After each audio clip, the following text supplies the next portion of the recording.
Welcome to What the Fuck Thursday. As usual, I'm on CP time by a whole day. Well, what can I say? As my punishment, we have 26 letters today. There's an extra one because we were a little short last week. So she's making up for lost time, I guess. So welcome to the show, everybody. This is a live relationship advice show where people send their questions in advance. My cousin goes through the emails. She picks a selection. Usually it's about 25. Today is 26. I read the questions and then I give an answer right off the top of my head. That's the format for this show. So nothing here is rehearsed. Nothing is like planned out. Everything that comes out of my mouth is just, I don't know, it just happens. And that's how we've been doing this show for about 6-7 years now. It changed from was Tuesday, then it's Wednesday, and then it's still Wednesday, but I sometimes do it on Thursday, so it is what it is. So you guys ready? Get ready. If you are a person who submitted a question, be sure to listen well to what I have to say. Also check while I'm talking about your question in the chat stream here on YouTube because people will be commenting. They may have some insight. They may have another idea. They may just be pointing their finger and laughing at you, whatever. But, just put your big girl panties on and just let's roll with it. I know. This show is crazy. So if you expecting like all kind of like, Freud level responses, dream on. It's not going to happen. Sometimes I'll pull something out, but generally it's just craziness around here. So let's get started since we got so many questions. Question number 1, this is a female in the 22 to 27 age group from El Paso, Texas. Summary of my issue: why is my boyfriend suddenly nitpicking everything I do? My boyfriend of 3 years over the past couple of weeks has suddenly started to nitpick and complain about everything I do. It's always about pointless stuff that has no relation to him and is driving me crazy. For example, when we went to go out yesterday and I opened the door to let us out, he complained that, quote, you can't open the door properly.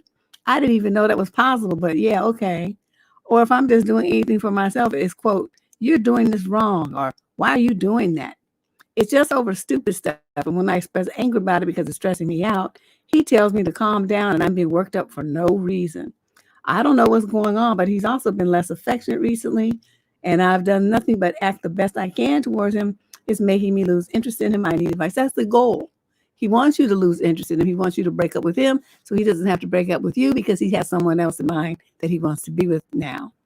So you had a good 3-year run. He's a coward, so just tell him that. It's like, instead of playing all these stupid mind games, all you had to do was be a man, which you're supposed to be at your age, and come to me and say, I'm ready to move on. I met someone else that I want to explore things with. It's been great. You're a wonderful lady, but I found somebody that I think I want to be with more. So thank you for the 3 good years, and then deuce out. That's all you had to do, clown. And that's what you tell him as you deuce out. So, that's what this is. His behavior is saying. So somewhere within the last couple of weeks, he met somebody else and he wants to go over there and be with her. So what you need to do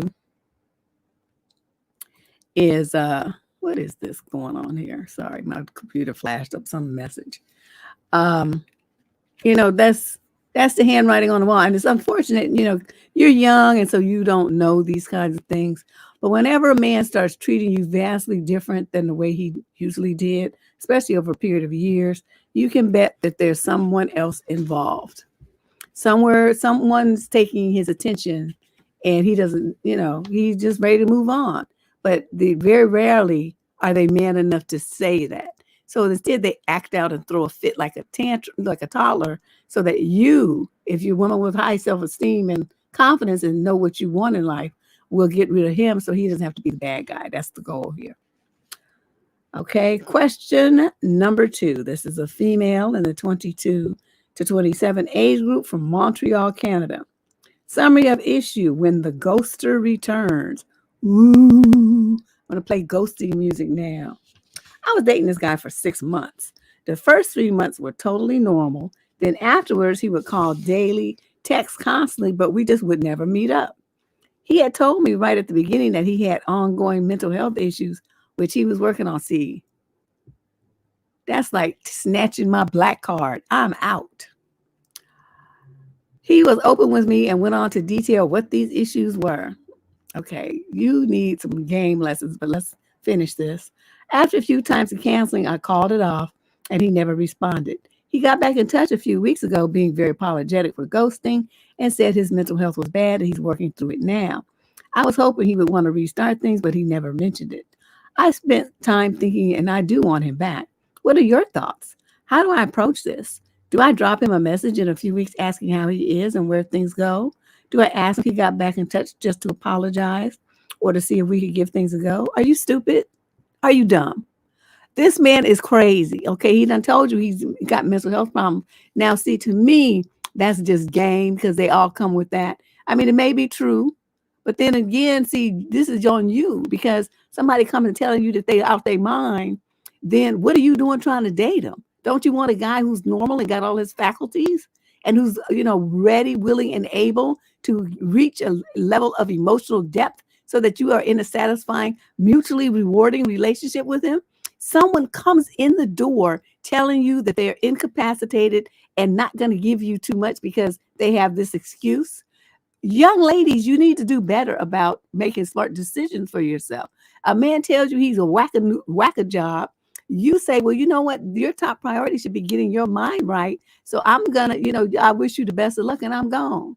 That's what you should do. You don't devote time and energy into some man who comes in the door making an excuse for why he's going to be a bullshit artist and not give you anything in a relationship. You don't even understand what that message was. So then he comes back still claiming he's got mental health issues. So you can feel sorry for him and invite him over for, a good time. Luckily, you didn't fall for it. But I want you to question your mentality here. Why do you think that you in the 22 to 27 age group need to be expending any energy on a guy who's like this? And you talking about you want him back. Why? What do you do to get out of that dealing with somebody who's crazy? Begging him to pay attention to you and love you and be normal with you. What's going on with you? So I really think you need to get yourself into some therapy and figure out why you are so willing and excited about accepting a relationship with a fool. Okay, because see, Deb don't do crazy. I don't do no mental illness, bipolarisms and depression, and you got ADHDs and all these other DD things. I don't care what you got. I mean, it's nice that you got them. It's great that you can pop a pill for it. You seeing somebody about it, that's wonderful. Take care of yourself. But don't expect me to do shit because I'm not going to be involved in all of that. That's you. See, I mean, I'm crazy, but it's a different kind of crazy. Mm-hmm. It's not like, diagnosable crazy. I just act stupid. That's different. Question number 3. This is a female in the 28 to 34 age group from Milwaukee, Wisconsin. Summary of issue. My partner talks about how amazing he is all the time. Oh, God. I went out with a guy like that one time. I just couldn't believe what I was hearing. Okay. So my partner spends a lot of time talking about himself in a very positive light. He talks about how intelligent he is, how capable he is, how he is an out-of-the-box thinker, etc., etc. I have heard the same stories over and over again about amazing things he has done. Not that amazing and needs a big dash of salt. Anyhow, we've been together for 2 and a bit years now, and as much as I adored him and hung on his every word at first, he is kind-hearted, and I do find him attractive. I'm so thoroughly bored of his boasting. I'm starting to get snappy when he tells me for the millionth time how he's pushed boundaries further than anyone he knows, etc. Recently, I reached out and managed to arrange a meeting with a top person from my industry. This is a massive coup, and I'm very proud of myself. This person liked the ideas I messaged and was willing to meet over coffee to discuss and explore them further. I messaged a friend in the same industry, and she was blown away and couldn't believe it. I told my partner I needed a couple of hours to read over reports to make sure I was knowledgeable and on my game for the meeting, which is later this week. Anyhow, he's been saying, quote, it's only a meeting. I suppose it must be hard for you to push your head about the parapet. I'm so used to it. Something like that would be a doddle for me. I just feel like he's minimizing what I think is a fantastic achievement. Yet, if it was him, I'd be hearing about it even from him being 6 feet under. Do I just tell him to shut his cake hole and stop going on about himself? I actually think our relationship might end if I do, because he spends so much time talking about how amazing he is. Okay, let me go back to this first page of this atrocity here. Okay. How intelligent he is. You know, one of my favorite things when men start bragging like that. Well, when is you gonna get your Nobel Peace Prize? You should have something like that. Well, when is the book that you writing gonna make the New York Times bestseller list? Well, if you're so super intelligent and stuff, how come you don't have money like Elon Musk? You didn't create a car or anything. What's going on? You ain't even as good as the dude who created Facebook. You haven't created anything except a rush of hot air every time you come into a room. You know, what is it that you've done with this magical intelligence and capabilities that you have, besides be just a regular dude, just like everybody else, going to a 9-to-5 job and coming home to brag about yourself? What are you doing so stellar? You can't even cook that good. Your pipe laying is not that good either. Just quiet as kept. So, I'm trying to figure out, with all this talking you doing, where's the backup? What you doing? You talk, but I'm not really seeing any proof of all of this magnificence. So you know what I think you need to do? You need to shut up. Just shut up and just admit that you're a regular dude who's very insecure. So you have to fluff yourself up with all these kudos that you're giving yourself. I'm tired of hearing it. I don't want to hear it anymore. And I want you to shut up. Yeah, he got magical intelligence. It's supposed to be, right? Because it's appearing out of thin air in his mind, right? Just like a magic wand. And so he's definitely minimizing your achievement. Like, congratulations, babe. I know that's something else. You knocked this out the park. You do the best you can. Make sure you take a couple of pictures too, so you can put them on your social. He's supposed to be like big up in you like that, instead of trying to break you down. Well, I would do this and that, and say, well, you might do that in your dreams, but I've actually done it. What have you actually done? Nothing but talk. All you do is run your mouth. Why don't you use some of that energy and run the vacuum cleaner at least? May do something useful, because all you really do is just talk. You talk. That's all you do. So he wouldn't want me to be his partner, because I would have took out all kinds of pins and popped his ego and every other bubble that he had. Yeah. I'm trying to tell you. Got dry pockets. Let me stop talking. But it's like, dude, he's doing all that talking. He ain't laying no pipe. Because, when dudes are laying pipe like that, they don't have too much to say, because they be doing action. So the fact that he's got all this time and energy to be running his mouth all the time means he's not piping, right? Because dudes that are piping are busy doing other things, and they're not talking. So, girlfriend, I'm really wondering what it is that you see in this dude. I would have deuced out on this so fast. Let's move on before I get just ridiculous. I'm trying to clean my act up lately. Let's see if I can do it, because I'm only on question number 4. We got 26 questions today, in case you missed that. Girl, don't be talking about people with them lizard lips. Oh, my God.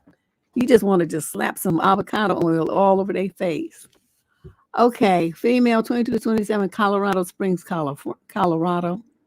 Summary of issue. My boyfriend's best friend is a negative force in my life, and I want to unfriend him. But how do I do that without putting my boyfriend in an awkward spot?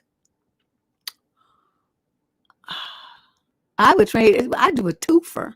Get rid of the boyfriend and his friend all in one fell swoop. And then, boop, be on about my business. But let's see how you're going to handle it. Me and my boyfriend, we're both 25, have been dating for 2 years. He has a friend who I initially befriended. We actually got close and hung out a lot. However, I realized that he's toxic in many ways, and I don't use that term lightly. He does things like threaten, to S himself at least once a month. Wow. I'd be placing a bet and get me an insurance policy on his ass. Okay, but he hasn't sought help in any way. He also tries to make me jealous because he and my boyfriend hooked up years ago. Oh, and you still dated him? Ooh, these young people got some different kind of values than I do. And he talks about it a lot and tells me about my boyfriend's exes randomly and shows me their Instagram pictures and updates me when he sees them in public or on dating apps. I've tried shutting it down, but he doesn't stop.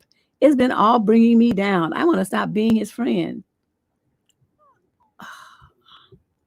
I would be cordial and I wouldn't be like beef with him in any way. I just don't want to think about him unless we're hanging out as a group. I don't want to text him, hang out one-on-one, or really do care about him anymore. How do I go about doing this without stressing my boyfriend out? My boyfriend agrees with my decision, by the way. Okay, this is on your boyfriend because your boyfriend sees that this dude is jealous of his relationship with you. That's what this is. He's like a jealous bitch. And so he's doing bitchy things to you, and that's what you need to tell him. It's like, you act like you a girl the way that you be talking and trying to make me jealous and all this kind of stuff. You think if I get jealous, I'm going to leave him and then that'll be an opportunity for you? Dream the fuck on. Not going to happen. And the main thing is, it's like your boyfriend at this point, see, if he was really about you, he would dump this friend and say, dude, I'm not feeling you at all the way you be talking to my girl. So, this is it for me and you. We gonna cut ties here because you don't know how to fucking act. So get out of my life. Don't come back. Don't ring my doorbell. Don't ring my phone. Don't text me nothing. We will not be hanging out. And anytime I see you, I'm gonna bust you in your mouth. So just be ready. Stay the fuck away from me and my girl. Now, see, if I was a dude, that's how I would be. You're not going to disrespect me nor my woman like that and think you're just going to get away with it. And the fact that your boyfriend hasn't done anything to stop this, he's leaving it all on you. He's a wuss. Your boyfriend is weak and he likes it because, the implication, since he's not doing anything to stop it, is that he's okay with it. Please understand where I'm coming from with this. Any man who would not be okay with it would let that be known. Your boyfriend ain't done shit. The one complaining about it and wanting to make a change is you. That should be him. That's his job to protect you from his people, his family, and his friends. But he's not doing that. So, you need to read between the lines here and understand what time it is. It's time for you to tell your boyfriend, look, this is your last chance. Either you get rid of that motherfucker or I'm leaving. That's it. There's no choice C. He goes or I go. Now you make a decision. And if he chooses dude, then you know that they probably still dibbling and dabbling. But you good, because if I had somebody told me, well, I messed around with this dude right here and we're still friends. Well, I mess around with any dude. I'm out. And then this dude is all up in my face and trying to make me jealous and talking about other women and all this kind of stuff here. I'm not getting paid to deal with that kind of stuff. They might not still be lovers, but the friend wants him to be. And the boyfriend is loving the attention and the stuff. So I'm not going to say that they are still, but there's some highly suspect, kind of alliances there. Like dude enjoys the attention and somebody fighting over him kind of thing, like the cat fight. Like dudes do that. They enjoy that. So that's what it sounds like to me. But I don't want to make any kind of assumption that they're actually doing anything because that's not in evidence. And I don't like to go into the land of maybe, woulda, shoulda, coulda. Okay. I stick to the facts. And we don't have any facts about their relationship other than what she just said here. So we're not going to pay no attention to that. We're just going to stick to what is. And there's something that's not right about the boyfriend's lack of boundaries with this guy. So I would be very, very careful with that. Question number 5. This is a male in the 22 to 27 age group from Atlanta, Georgia. Summary of issue. My mother hates my girlfriend because of her personality. Is this valid? For some reason, my mom has never liked my girlfriend. And I can tell when she comes over, she's quite distant with her. Only eventually after 6 months, I asked her why, and she explained that it's her personality. She isn't bubbly and doesn't often strike up long or exciting conversations with my mother. She says she has a stuck-up attitude that gives off the idea that she's better than everyone else. I told my mother that she's just a bit quiet. 2 years have passed. My mother still expresses to me that she does not like her and that my girlfriend doesn't even say hi in the morning or throw a smile out for her. Your mother's crazy. Is this being an actual reason for my mom to dislike her, or is she being dramatic? Okay, so then you go on and on talking about, she says that your girlfriend is boring and she doesn't say interested in talking to her or smiling at her. And then you say that you see that your girlfriend doesn't give off the most bubbly attitude and is usually stoic and calm. But around me, she's always smiling and happy. What can I do here? You can tell your mother to mind her goddamn business. First of all, you're supposed to be a young man, okay? Concentrate on that. I mean, it's great that you got your mother there and stuff, but you got to remind your mother, well, I'm the one that's dating her. The only person who needs to like her is me, right? Say no, I didn't pick her to like you, mother. Just like you pick your men now, you don't be worried about whether I like them or not, right? So that's not the issue here. The issue is that you want my girlfriend to be something that you would pick, and you're not dating her. So I'm really not understanding where all this is coming from. But, what you have to do, is just explain this to your mother that there need to be some boundaries. She needs to stay out your relationship and keep her opinion about your girlfriend to herself. Right? You happy with her? Your girlfriend's happy with you? That's the end of the discussion. If you don't start doing this now and telling your mother you don't care what the fuck she thinks about who you dating and dealing with, then when you get older and get married, she's going to be all up in your marriage. She's going to be trying to tell your wife what to do, talking about, I don't like your wife. I don't like your kids. I don't like your, it's just, you have to put your foot down, and you need to do it now. You're plenty old enough. You're 20, you're in the 22, well, they don't say exactly, but you're in the 22 to 27 age group. That's plenty old enough to tell your mother to back off. So do it. Get your testosterone up and make that happen. Okay. My mother wants somebody to be grinning at her and shit. She need her, get her a man so she has something to do with her time besides be criticizing who you dealing with. I don't understand these mothers. Well, then she would be coming over there. Sue has done showed her butt up. What's up, girl? Yeah, I don't know. These mothers be tripping.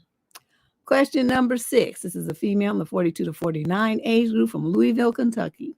Summary of issue. My daughter is going back to her abusive ex. Should I, as her mother, finally go low contact for my mental health? This just happened 30 minutes ago. My daughter is 25 and she was in an extremely abusive relationship for 4 years. He beat her, destroyed her property, and threatened her and threatened my neighbor when he tried to intervene once. I have stuck beside her, though, through everything, despite her crossing my boundaries several times. Finally, 2 years ago, after the traumatic almost 9-month stillbirth of his child, I told her to stay with him if she wants, but to leave me completely out of it because it almost killed me. No phone calls about him, no asking for money, nothing. I want peace. Well, she ended up visiting him in another state. He beat her up again and destroyed her property. She used a credit card of mine behind my back to fund this little getaway, and it ended badly. Did you call the police and file a fraud? I would have. You ain't stealing from me. I don't care if you are my blood. That's girl. She ended up back home with me and swore to leave him alone. Charges were filed and he did time in jail. Interesting. But now she had her own place and was in college, but moved back home last November because of the rising cost of rent. Everything has been fine until today. She just came in, excuse me, and told me that she's going to visit him in his state and that she will not involve me in their relationship and I'm not to ask about it. I was in complete shock. I stared at her with my mouth open. Every time in the past she has said I will not be involved, the opposite happens. I still have PTSD from rescuing her from dirty motels after being beaten up. I'm still traumatized from all the nights worrying if he finally killed her. Truthfully, I am no longer in shock. I'm just angry and I want my peace back. I don't want any part of this mess. I don't even want her in my home anymore. I've had to grieve her in my head because I was sure that he was just going to end her. I don't want to have to go through that again, but I know, despite what she says, that I will be pulled into the nightmare again because that is how abusive relationships work. What is the best way to let her know that going forward, I need to withdraw from the current status quo of our relationship? I really don't want to talk to her anymore, and I need to prepare for moving away from her and the abusive shitstorm that she is welcoming back into her life. She told me that she loves him and they're going to be together and have children. She said that if I cannot accept that, I will not have a relationship with her or her future grandchildren. I love all my children and my heart is breaking right now, but I just want to be happy with my little dog in my safe space, my home. I no longer have the fight in me to join this rodeo again. Is low contact after she moves out the best approach for my mental well-being? Absolutely. And what I would also suggest is that you write up a contract.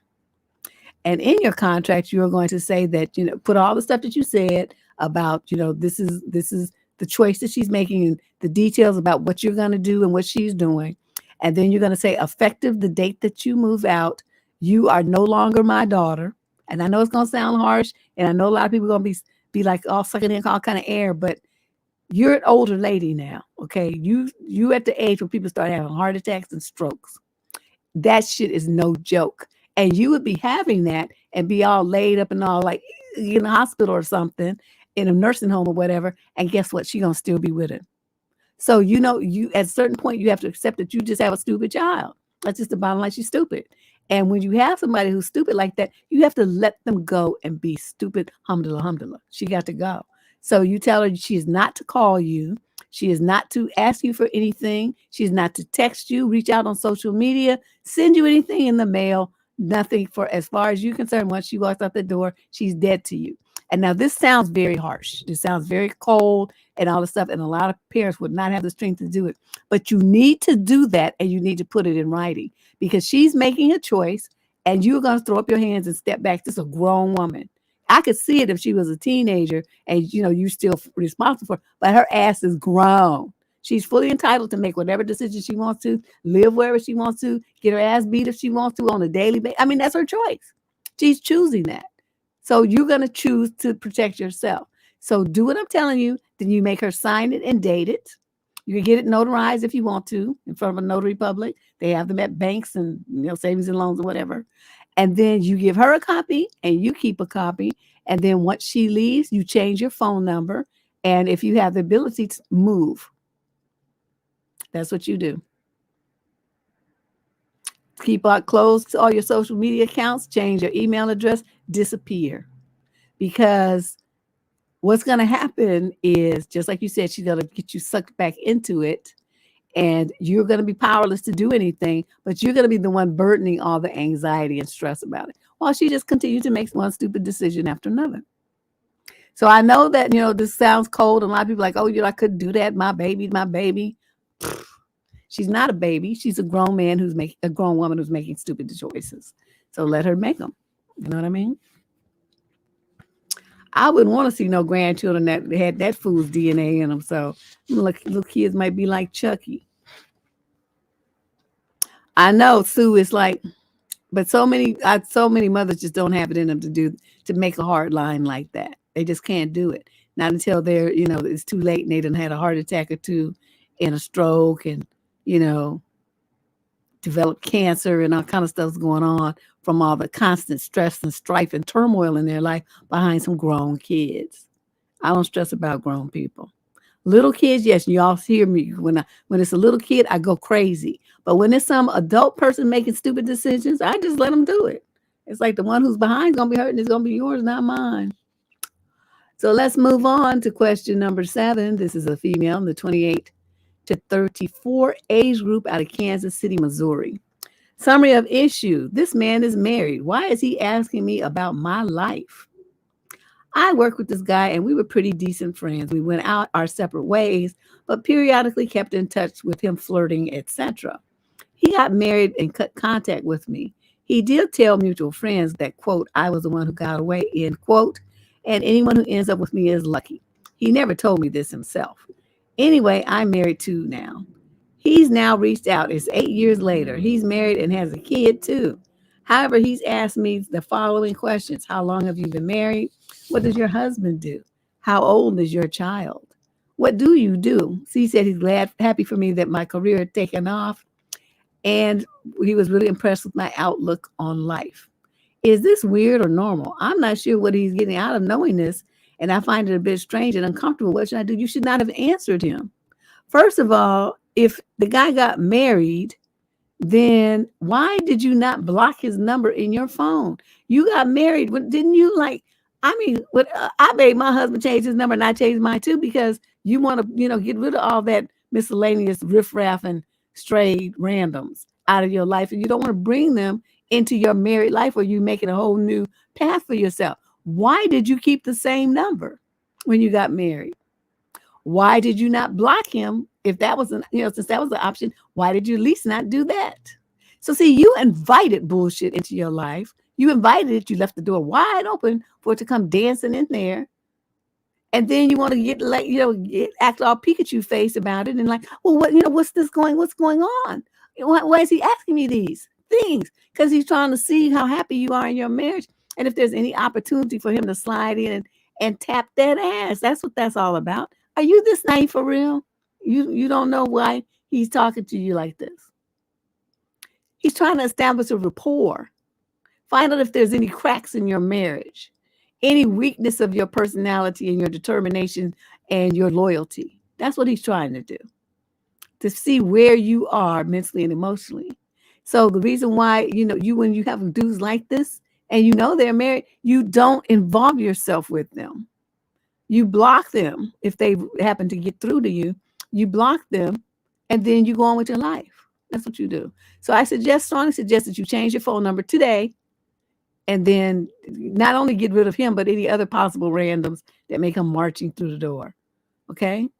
And then in the future, if you have a situation like that where, the man was flirting with you, so that expressed at least physical interest, you are supposed to put barricades to protect your husband and your marriage from that kind of nonsense. And you didn't do it. You didn't do it. So fix this. Question number 8. This is a male in the 28 to 34 age group from Swindon in the UK. The woman in question is in the 35 to 41 age. Oh, so she's older than him. Interesting. Summary of issue. My FWB did it with someone else. I've been on a few dates with this older woman because of her age. 37, I'm 32. It's an unspoken thing that we've both understood that is casual. We do go on dates and hang out. It's just never been just nook. Anyway, we were just getting busy a few days ago, and she insisted I use protection, which she never had before. At first, it was because she kept saying that she didn't trust me, then admitted it's because she'd been dealing with somebody else. I don't want anything serious with her anyway, so this saves me the awkward, what are we conversation I was a bit worried we were heading for. But at the same time, I feel a bit weird knowing a woman I'm sleeping with is also doing the same with other guys. And I just feel a bit simpish now, asking her out on dates or to come over. Oh, you stupid. Okay, let me flip to the next page. It is clearly not the FWB thing that upsets me. It is her making me feel guilty for hooking up with other people, which I have not, and gaslighting me for it, which clearly is the issue at hand. I also just feel like clearly what she does with me wasn't good enough that she's had to look elsewhere. Usually when I have FWBs in the past, they don't hook up with other guys. Am I not handling this well? You're not handling this well at all to be 32. You don't know, like I'm trying to keep my face straight, but you just don't even know how hard my inner eyes are rolling right now. Okay, so you, in spite of the fact that it's FW and you were dreading that what are we conversation because you knew that you don't want nothing with this woman, right? You know this. But yet that ego, that male ego jumped up there and was like, that means I'm not doing it well enough that she had to go to someone else. That's the FWB. She's entitled to do that. When you're FWB, she could be schooling 4 or 5 dudes at the same time. And you know what? It's not your business what she's doing. All you worry about is when it's your turn. If you still want to turn. But see, you mixing stuff all up in your little mind and you getting confused. You trying to feel all territorial and stuff about something that was never yours and never gonna be. And if you keep this up, you're not gonna be a FWB no more either, because she's gonna get sick of you trying to act possessive and acting like she did you wrong. Yeah, she wasn't right to be trying to play that reverse Uno card on you. Like, well, no, because it's your cheating. I mean, okay, that was silly for her age. That was real dumb. But okay, she had fessed up, and you know what the deal is. So why are you still mad? I mean, it's the FWB. She don't have to tell you the truth about nothing, really. She could just make up something. It doesn't matter. And as far as the women that you had in the past, you think they wasn't dealing with nobody else, that you don't know that. They just might be better than her at keeping their mouths closed. Because really, it's not your business when you're just an FWB. You have no commitment. Show you shit. No explanations, no time, no details, no nothing. Nothing. That's what an FWB means. So I suggest that you avoid this kind of relationship because you obviously don't have the mentality and the emotional maturity for it. At least not yet. Because the stuff that you're complaining about and feeling all doubtful and like your little self-esteem and your little ego took a hit for a woman that's not even yours, dealing with some other dude that's not your business. So see, that tells me that that's not for you. That's not for you. Not everybody can do that. Just being honest, not everybody has this strength to keep that kind of stuff separated. So obviously that ain't you. Okay, so you're gonna let this go. That's what you're gonna do. Yeah, he's confused. Yeah, they rolled, my inside eyes are rolling. Yeah, he just, but see, this is the kind of stuff that even though he's honest about it, y'all, most of the dudes that be FWBs be like this. They want you to only be dealing with them, but they, usually it's the other way around. Usually they're the ones dealing with multiple women, but they want you to sit there twiddling your thumbs, wait for them. That's and then they get all bent out of shape when they call you trying to think they're about to come over or something, and then you be like, oh, and they hear some other dudes in the background, or you say, well, I can't because I'm getting ready to go out with Rollo. They get all bent out of shape. So it's the same thing. So, you got to be careful with them FWBs, and some of them men aren't wrapped too tight. So I just don't be messing with them like that. All right. So he's hopefully got a little education about FWBism and the rules of it. Now we're on question number 9. This is a female in the 22 to 27 age group from Riverside, California. The young man in question is the same age group. Summary of issue. My boyfriend neglects his chores, then has the gall to ask me to help him do them. We've been together for just 2 years. We shared an apartment for the past 4 months, and both of us are working full-time jobs. My boyfriend had the standard deal of if I make dinner, he cleans up. However, he fell behind on the dishes every single time. Anytime I see him doing dishes, he's scrolling on an app watching videos. I mentioned to him how it would take him a lot less time to complete a task if he were not to be on his phone. He says he knows but proceeds to keep watching anyway. The other day, I got home from work, cleaned the bathroom, and made dinner for us. When I finally sat down to relax, he approached me and requested help with the dishes. He said, would I be able to give a hand with the dishes? The sink is full, and I'm having a mental block about getting them done. I replied with, yeah, sure, I guess, and got up to help him. I watched him for 2 minutes here and was going to help by drying, but after watching him wash the plates with one of those extended brush scrubbies because it keeps his hands dry, so he doesn't need to dry them every 5 seconds so that he can scroll. I got the whole sink of dishes done in 20 minutes. Oh, you stupid. And went back to sit down, and he asked me what he is doing that has annoyed me since we moved in together. I told him mostly the dishes because you haven't been able to get the sink empty by yourself. It's on numerous occasions. Then he said he would dust, mop, and vacuum the apartment. The next day I had an event to attend, and he kept asking me where stuff was to do it. I tell him despite all the cleaning supplies being in plain sight. He then proceeds to send me a photo of the living room all clean and tidy. I said, that looks nice. The next day on my way home from work, he calls and tells me that the living room is all he did. I get home and look around, and he was telling the truth, and that is all he did. I checked the dusting and noticed he either did a very bad job of it or he didn't do it at all. The floors also had dirt and such on, so he had done a poor job on that too. Also, when approaching the door, he noticed our compost bin had been knocked over, so I had to stop to pick up the stuff that all fell out. He later called and asked if I had seen that the bin was knocked over, and I said, yeah, so you saw the bin knocked over and you left it for me to deal with it? He said, yeah. Oh. He also doesn't know how to cook, so whenever I cook, I ask him to help me, mostly so he can just stand and watch and see what I'm doing and learn, which I've explained to him. However, pretty much every single time, 5 minutes in, he asks if he's needed, if he just go sit down. The days when I'm not hungry or have eaten something small for dinner, he won't even cook for himself. He just snacks on other things around the apartment. So I'm at the point I even think he wants to learn. You are stupid. Okay, I'm glad you didn't marry him because you can see how useless and childish he is and how he plays you, right? He doesn't want to do anything. He asks you for help. You're supposed to say no. Did you help me cook dinner? Then I'm not going to help you do the dishes. That's our deal. You're a grown man. Get in there and make the magic happen. And then you're supposed to sit down or go in the bedroom and close the door and lock it and start scrolling on your phone. But see, you give in, you do the stuff so he knows all he has to do is not do it, and you're going to step in and pick up his slack. That's not how you do things when you have a man like this. You call his bluff and you play poker right along with him. So he's like, he's not going to clean. So, until you get your shit together, I'm not cleaning shit. So I'm not going to clean the bathroom. I'm not cooking. I'm not doing anything because you're going to try to position everything so that I'm doing all the work while you just sit around playing on your phone. You ain't doing that. You're going to step up like a man and do your fair share around here, or I'm going to move out. When this lease is up, I'll be out. And guess what? When I'm out, we're not going to keep dating either.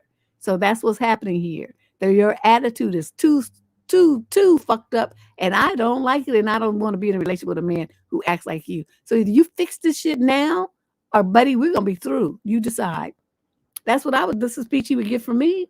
I'm not doing all of that. I know that trick, but they like that feigned incompetence. So then you feel like, oh, I'm gonna help him. Please, I look at my video, Never Help a Man, and get a clue. Okay.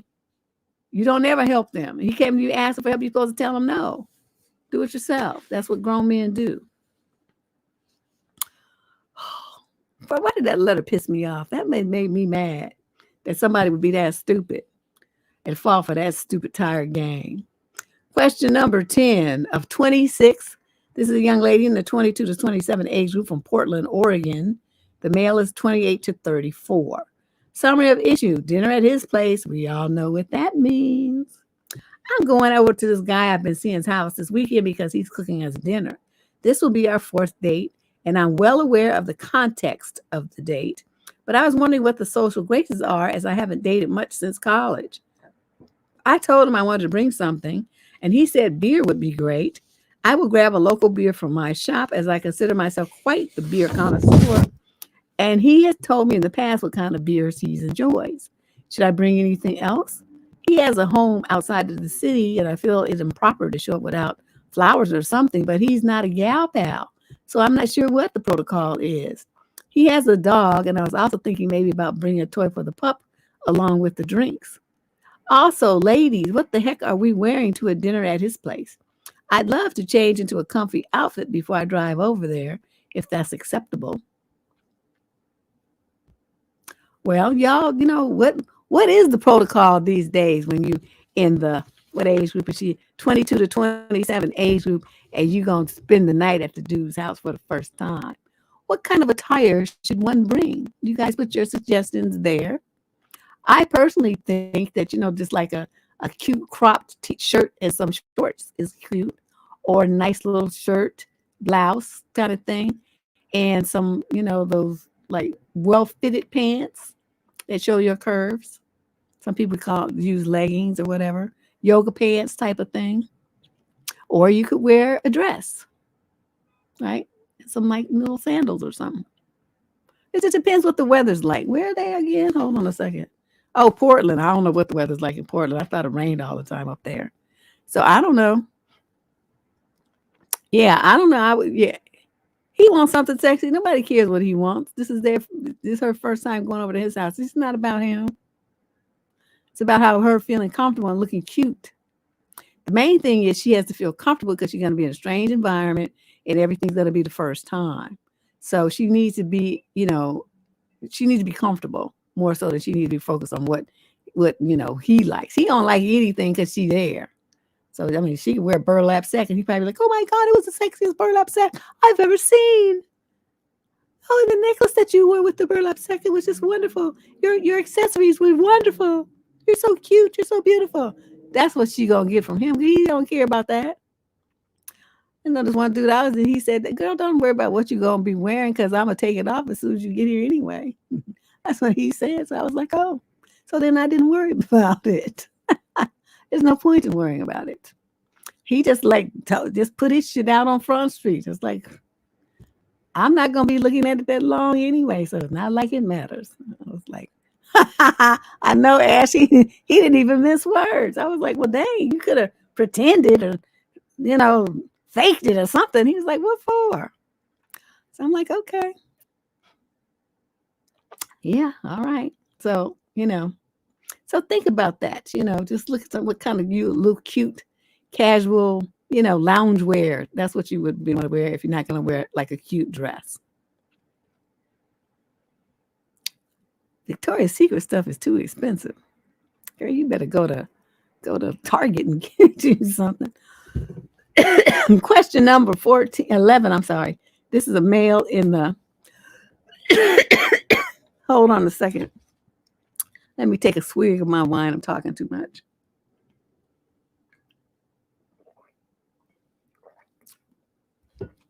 Yeah, see, I'm with CC. That's about what I would wear.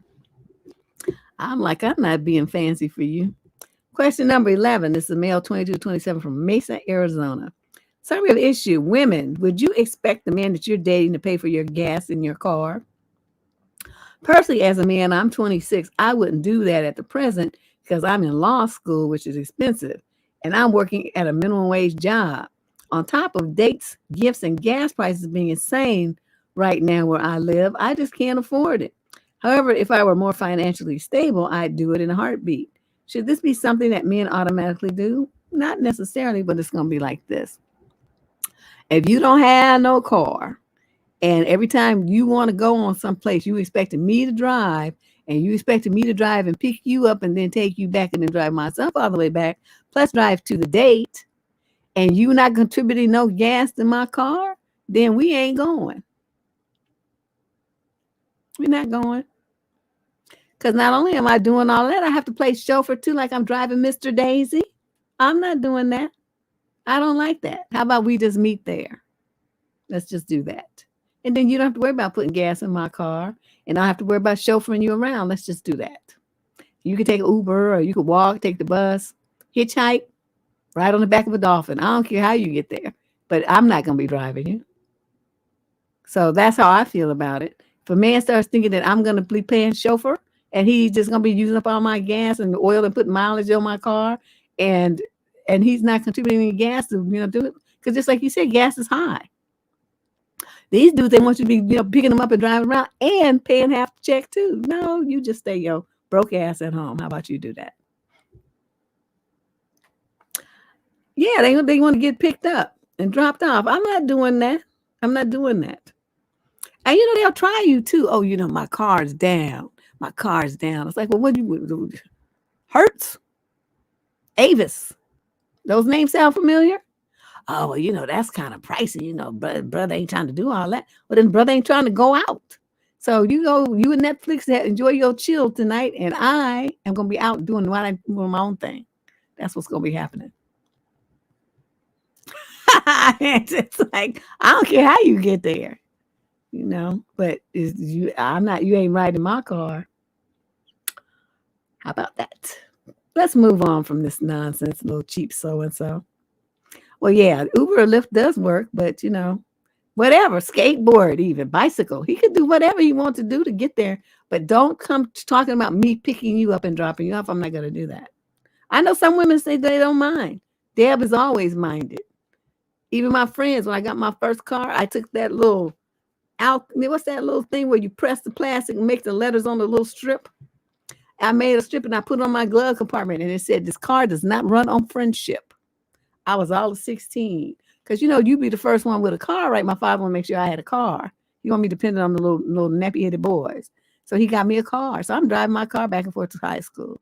And so then here come, everybody want to ride now, right? They want to ride. They want you to chauffeur them and drop them home and do all the stuff, right? So I'll point to my thing, and they'd be like, well, I don't have any money, but then you need to be using your bus pass because I'm not driving you nowhere. And so I got my friends trained real quick. That you got to get in my car for at least $2 or $3, then you don't get no personal service. I think my car, I don't even know. I had a little MG. It only could hold like one person across the back, little mini seat. But we were kids; it was small, and then one person in the front and the driver. That was all it could handle anyway. I'm just saying. I still have a label maker. I got it at Costco about 3-4 years ago. Not that one. That one had a circle kind where you dial the letters and then you punch it. This one is electronic, so you type on a keyboard. It's interesting. But the same premise. So let's move on to question number 12 from the gas guy. Summary of issue. This young man is 22 or 27. He's out of the UK. Summary of issue. I went out for lunch with some work colleagues, and my girlfriend then proceeded to insult me. I was at work whilst my girlfriend was working at home, and we lived together. My work colleagues all decided to go to Nando's and asked if I wanted to come. I said, I've got lunch from home. We'll probably come to get a drink or maybe a side. I told my girlfriend this, as we usually call at lunch, and just wanted to let her know. She then says how it's ridiculous that I can't get her anything small, drinks, etc., even though I bought her multiple drinks this month, and how I restricted her doing our weekly shop. I explained to her that we have separate accounts. I was paying for the the Coke with my money and joint accounts with weekly shops, petrol for work, etc. So this point was not really necessary. She then says how it isn't fair that we couldn't get certain items at ASDA, but she won't tell me which items, but I can get Nando's again. I was only getting a $3.50 drink.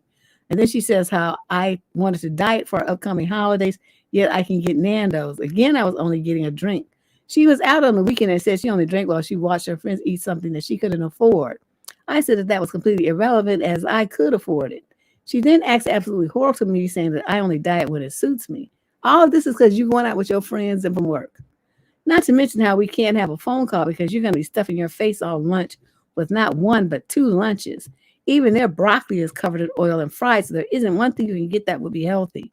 It's a joke. Assume you're not going to go to the gym later, yeah? Because that would be a effing point when you're eating two lunches.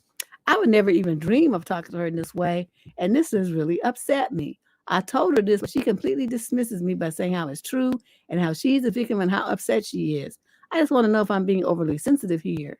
Deb, if you were in my shoes, how would you have handled it? Oh, I would have cussed her out. You have to ask? She would have become every kind of bitch I could have thought of. It's like, first of all, I'm spending my goddamn money. You worry about yours. Okay? And as a matter of fact, when I get there, I'm going to be packing up my stuff to get out and move out. So you worry about eating Nando's and buying your shops and doing everything that you're going to be doing because you're going to be doing it by yourself without any contribution from me starting tomorrow because I'm be out tonight. One thing I'm not going to do is be talked to like you just tried to talk to me and think that I'm going to continue to be in a relationship with you. You have lost your goddamn mind. That's what I would have told her. And then I would have had fun with my friends and went to the house, got my stuff and left. That's what I would have done. See, this is the kind of thing, you are looking at, we just had a fight.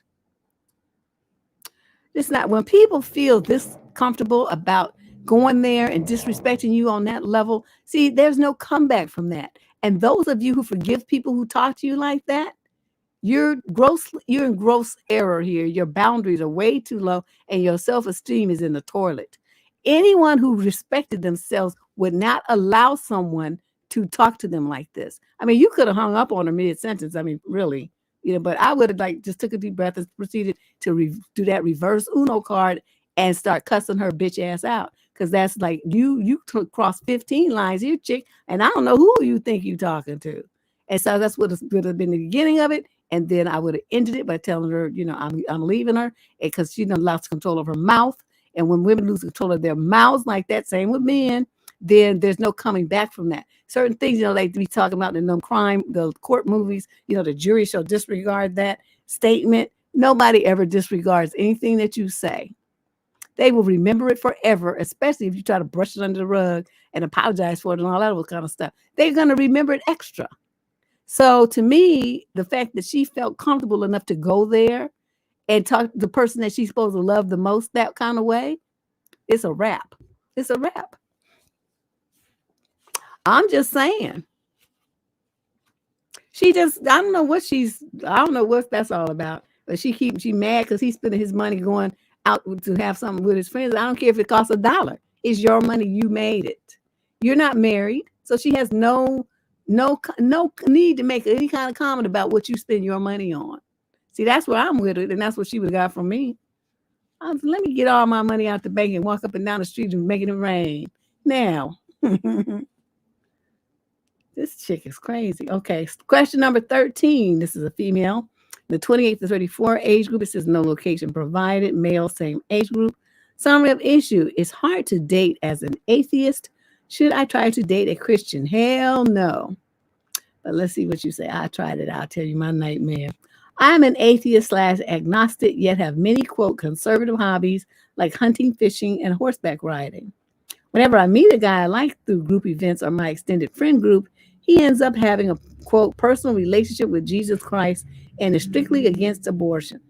The last date I went on, the guy even started ranting about how his kids would have to be homeschooled because the public school system was full of unholy influences. Wow, you should have put where location is provided so that we would all know never to go there. Deb, this has happened so many times. I'm wondering if I should just start a relationship with a moderate Christian anyway. Many couples can stay together if they have different political beliefs, right? I just don't want to end up married and have my husband guilt trip me into birthing his child with cystic fibrosis instead of aborting it. Did you have the same religious and political beliefs as your husband? No. Did you at least agree on birth control and terminations? Did we? I don't know. Did we talk about it? I don't remember. What should I do? I'm ready to settle down, but at the other atheist men I meet don't believe in marriage. Well, quiet as a kept, girlfriend. The Christian men say they believe in marriage, but who's sliding into people's DMs and cheating and corner cutting and doing all that kind of stuff? So, I mean, a man's religious position has nothing to do with his character. Nothing at all to do with what kind of man he's going to be in a relationship with you. So if I were you, I would just ignore that part completely. Go for, just look at the individuals. Now, taking the religious part out of it, and you're talking about, oh, I'm sorry, I'm looking at the wrong letter. And you're talking about that he's got a personal relationship with Jesus Christ. I would ask him, how do you have a personal relationship with someone who's dead, if he even exists at all? How does that work? What kind of relationship? How do you have a personal relationship with something that ain't been around for thousands of years, according to that book that y'all be thumping on? How's that work? I would want to know. I mean, I'm not trying to be like, contrarian or anything. I'm just trying to figure out how you have a personal relationship with something that don't exist, like Santa. To me, it's about the same thing. And he's against termination. See, that's when you're supposed to say, do you have a uterus? And he's going to say, no, of course not. Then you're going to say, well, then you don't get to have a position on abortion because you don't have the requisite equipment that would make such a situation possible. What you're trying to do is regulate on women just because you think that you have that power because you have testes. But see, really, a woman can do whatever she wants to, and she doesn't need your agreement or approval or your participation, involvement, or your blessings, nothing. She can do whatever she wants to do because it's her body. So that's the kind of way that you're not talking to them and you're not checking them. You're just letting them talk to you all this crazy stuff. And you just sitting up there listening and saying, well, I still want a relationship. You don't want a relationship with somebody who's coming in the door like that. You want a relationship with a man who's got an open mind. Well, who would say, well, I don't really understand it, but, let's talk about it. Let's, what's your position as a woman? I've always wanted to talk to somebody, who had a difference of opinion so we could figure out, what's going on and where we are on each position, in each of our positions here. It's a conversation because you ain't pregnant and he ain't making you pregnant and he can't get a termination because he don't have the uterus. So it's just an esoteric, philosophical conversation, right? So there's no point in getting your feelings all involved in it. It's just talk. But this thing, his kids would have to be homeschooled. Well, you must be planning to stay home and school them because I'm never going to do that. Are you going to hire somebody? What's your plan? See, you know what I mean? You have to get details and you're not doing that. You're just letting them say all this crazy stuff and you don't ever follow up with questions, investigate it, see what's really going on, where this is coming from. That's how you have conversations and get to know somebody. You don't just take what they say off, on the strength of they said the words. Why did they say the words? And what do those words mean? And you're not asking those very important questions. Have a dialogue, why don't you? But personally, I dealt with a guy who was a Catholic. Worst date ever. This man was crazy. And when I really lost respect for him was when he told me he's at church, right? And they doing some fellowshipping or some shit or whatever. And he was in the kitchen, putting up food for the service getting ready to end. And this homeless guy came to the back door of the church. He had the door open because it was, warm in the summertime. And the guy came to the church and asked for some food, a plate of food at a church, right? On a Sunday. You know how much food they had today, everybody bringing stuff, right? Okay. He told the guy, no, get away from the church, this and that. And he's telling me this, right? To get away from here, this and that, and blah, blah, blah. And, we're not sharing our food with her. And I'm sitting there. And in that moment, any feelings I had for him dried up and blew away. I mean, like that. They were gone. I lost every ounce of respect that I ever could have imagined that I would have for him. Any feelings of liking him, everything, it just went away. And I looked at him and I thought, what a horrible fucking individual that I have been spending the last few weeks with. I had no idea he was that much of an asshole. So I'm sitting there and I'm listening to him. I didn't say anything. This is what I was thinking. So then at the end of his tirade, I said, you know, what crossed my mind? What if that was God that you believe in? What if that was God dressed up as a hobo to test you and see how you would treat your fellow man? I think you failed the test miserably and your heart is black. You should have seen the look on his face. Well, I thought you said you were not religious. I said, I'm not religious, but to me, kindness and thoughtfulness and caring about another human being, especially when you have plenty, is not connected or tied, limited by a religion. It's the kindness that you have as a human being towards other human beings. Just, he's a person. And you totally disrespected him, denigrated him, and treated him like he was nothing when you had a kitchen full of food and it wasn't going to hurt you to give that man a plate of food. Not even going to hurt you at all. No skin off your back at all. They probably wouldn't even have missed it. And he just looked at me. And so when he left that day, that was it. I didn't want nothing else to do with him. I just could not respect anyone like that. So see, a lot of times, girl, I'm telling you this long story because I want you to understand this. Just because someone says that they're religious does not mean that they are a good person. Some people follow religion because it's a childhood habit, but most people, I think, follow religion because they're running away from something. They're running from themselves, or they're running from a situation that is traumatic for them, and they hide in a Bible and they hide in church. They hide from it. So, but it comes out. The evilness in their heart comes out. You can't sing it away in the church choir. You can't pray it away or Bible thump it away. You're either a kind, generous, and thoughtful person, and it doesn't matter what religion you are. You don't have to be a religion, or you're not. And if you're not, it doesn't matter how many times a week you go to church or how many times you talk about Jesus and bless you and all these old fake ass stuff that these people be doing. They are the most evilest people that I have ever met in my life, and they be hiding up in churches. So you will never see me in a church, ever. Never. So to me, that's where all the evil people go. I'd rather go to a bar where all the happy people go.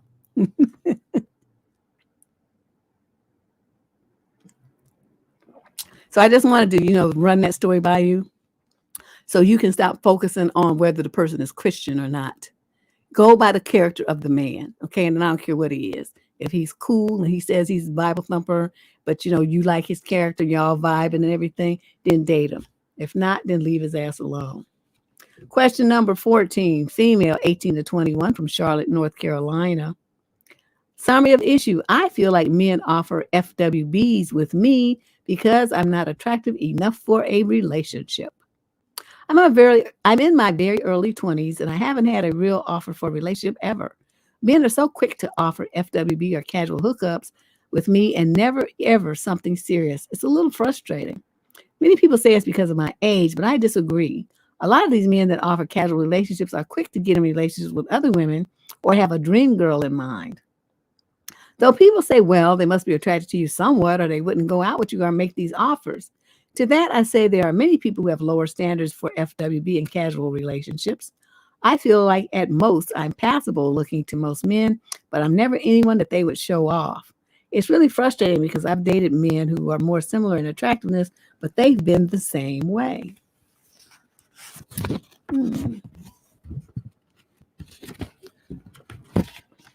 I feel humiliated that I'm not really good enough for anything real. I've been considering cosmetic procedures to improve my appearance. What? I've been doing all the typical things like working out, taking care of skin, and exploring my hobbies more. I've also upgraded my style, and I'm in therapy again. I think at this point, it's just how I look. I just wish men wouldn't offer these FWB or casual relationships to me anymore. Let me explain something to you, Lucy. That's going to be your life for the rest of your life.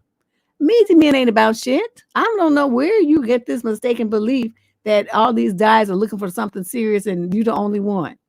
This is the modus operandi of 99% of men these days. They ain't about nothing. They just looking for a woman to use for a day or a couple of days or whatever, get their jollies, and then move on to the next one. They're not trying to really be committed or involved emotionally or anything like that. And this is the situation you in the 18 to 21 age group. This don't change when you're in your 50s. It's the same shit. Men ain't about nothing these days. Nothing. So your expectation that you need to do all of this stuff to get male approval and attention, please stop. Work on that with your therapist so that you can change your mindset. Your life should be about what makes you happy. Okay, you want to use to talk about cosmetic surgery, you got money for that shit. Get your behind on a plane and go somewhere. That's what you should be doing. Going somewhere with a couple of your friends and y'all have a good time. Okay, come back, take pictures, do videos, do vlog and stuff and put it up on your social media about what good time you having. Take great pictures with the fine dudes that you meet there and then you leave them there. Okay. You're doing too much and your focus is external. You're thinking that everybody has to like you, approve of you, want you, give you a relationship. And if they don't, that there's something wrong with you. I'm telling you, it's not you. It's not you. It's them. That's just the way that men are these days. So please stop beating yourself up and stop bending over backwards trying to jump through hoops to get male approval. It's never, whatever you do to try to make that happen, it's never going to be enough. So stop. Focus on yourself. Focus on getting through school, getting your career started, traveling if that's what you want to do, and making yourself the best person that you can be. And at some point, somebody will come along and that'll be that. But you don't ever, as a woman, I know women used to do it like in the 1600s, 1700s, or whatever, because they didn't really have too many other options. This is fucking 2023. Okay, your life should not be focused on man and what men like and what men want and getting male approval. Who gives a shit what they like? Half the time, they don't even know what they like. And you sitting up there basing your whole life and your opinion of yourself on some men that you don't even really know. You have lost your mind. Okay, correct course immediately. Talk about this, what I said. You can even play this clip for your therapist. And this is what you need to be working on. This mindset that you have that, there's something wrong with you because these men are trifling and trash. They were trifling and trash before they saw you, and they're going to continue to be after you move on from out of their world. That's how they are. It has nothing to do with you. Okay? Nothing to do with you. See, Canadian brother even is agreeing. So you please stop doing this to yourself. Please stop. Ooh, this poor child. Question number 15. This young lady is in the 35 to 41 age group from the EU. She's European and she's white and she's Aries. Okay, some people are not filling in. Almost things are optional and most people aren't filling them in, I noticed these days. The male in question is 28 to 34 and he's also white.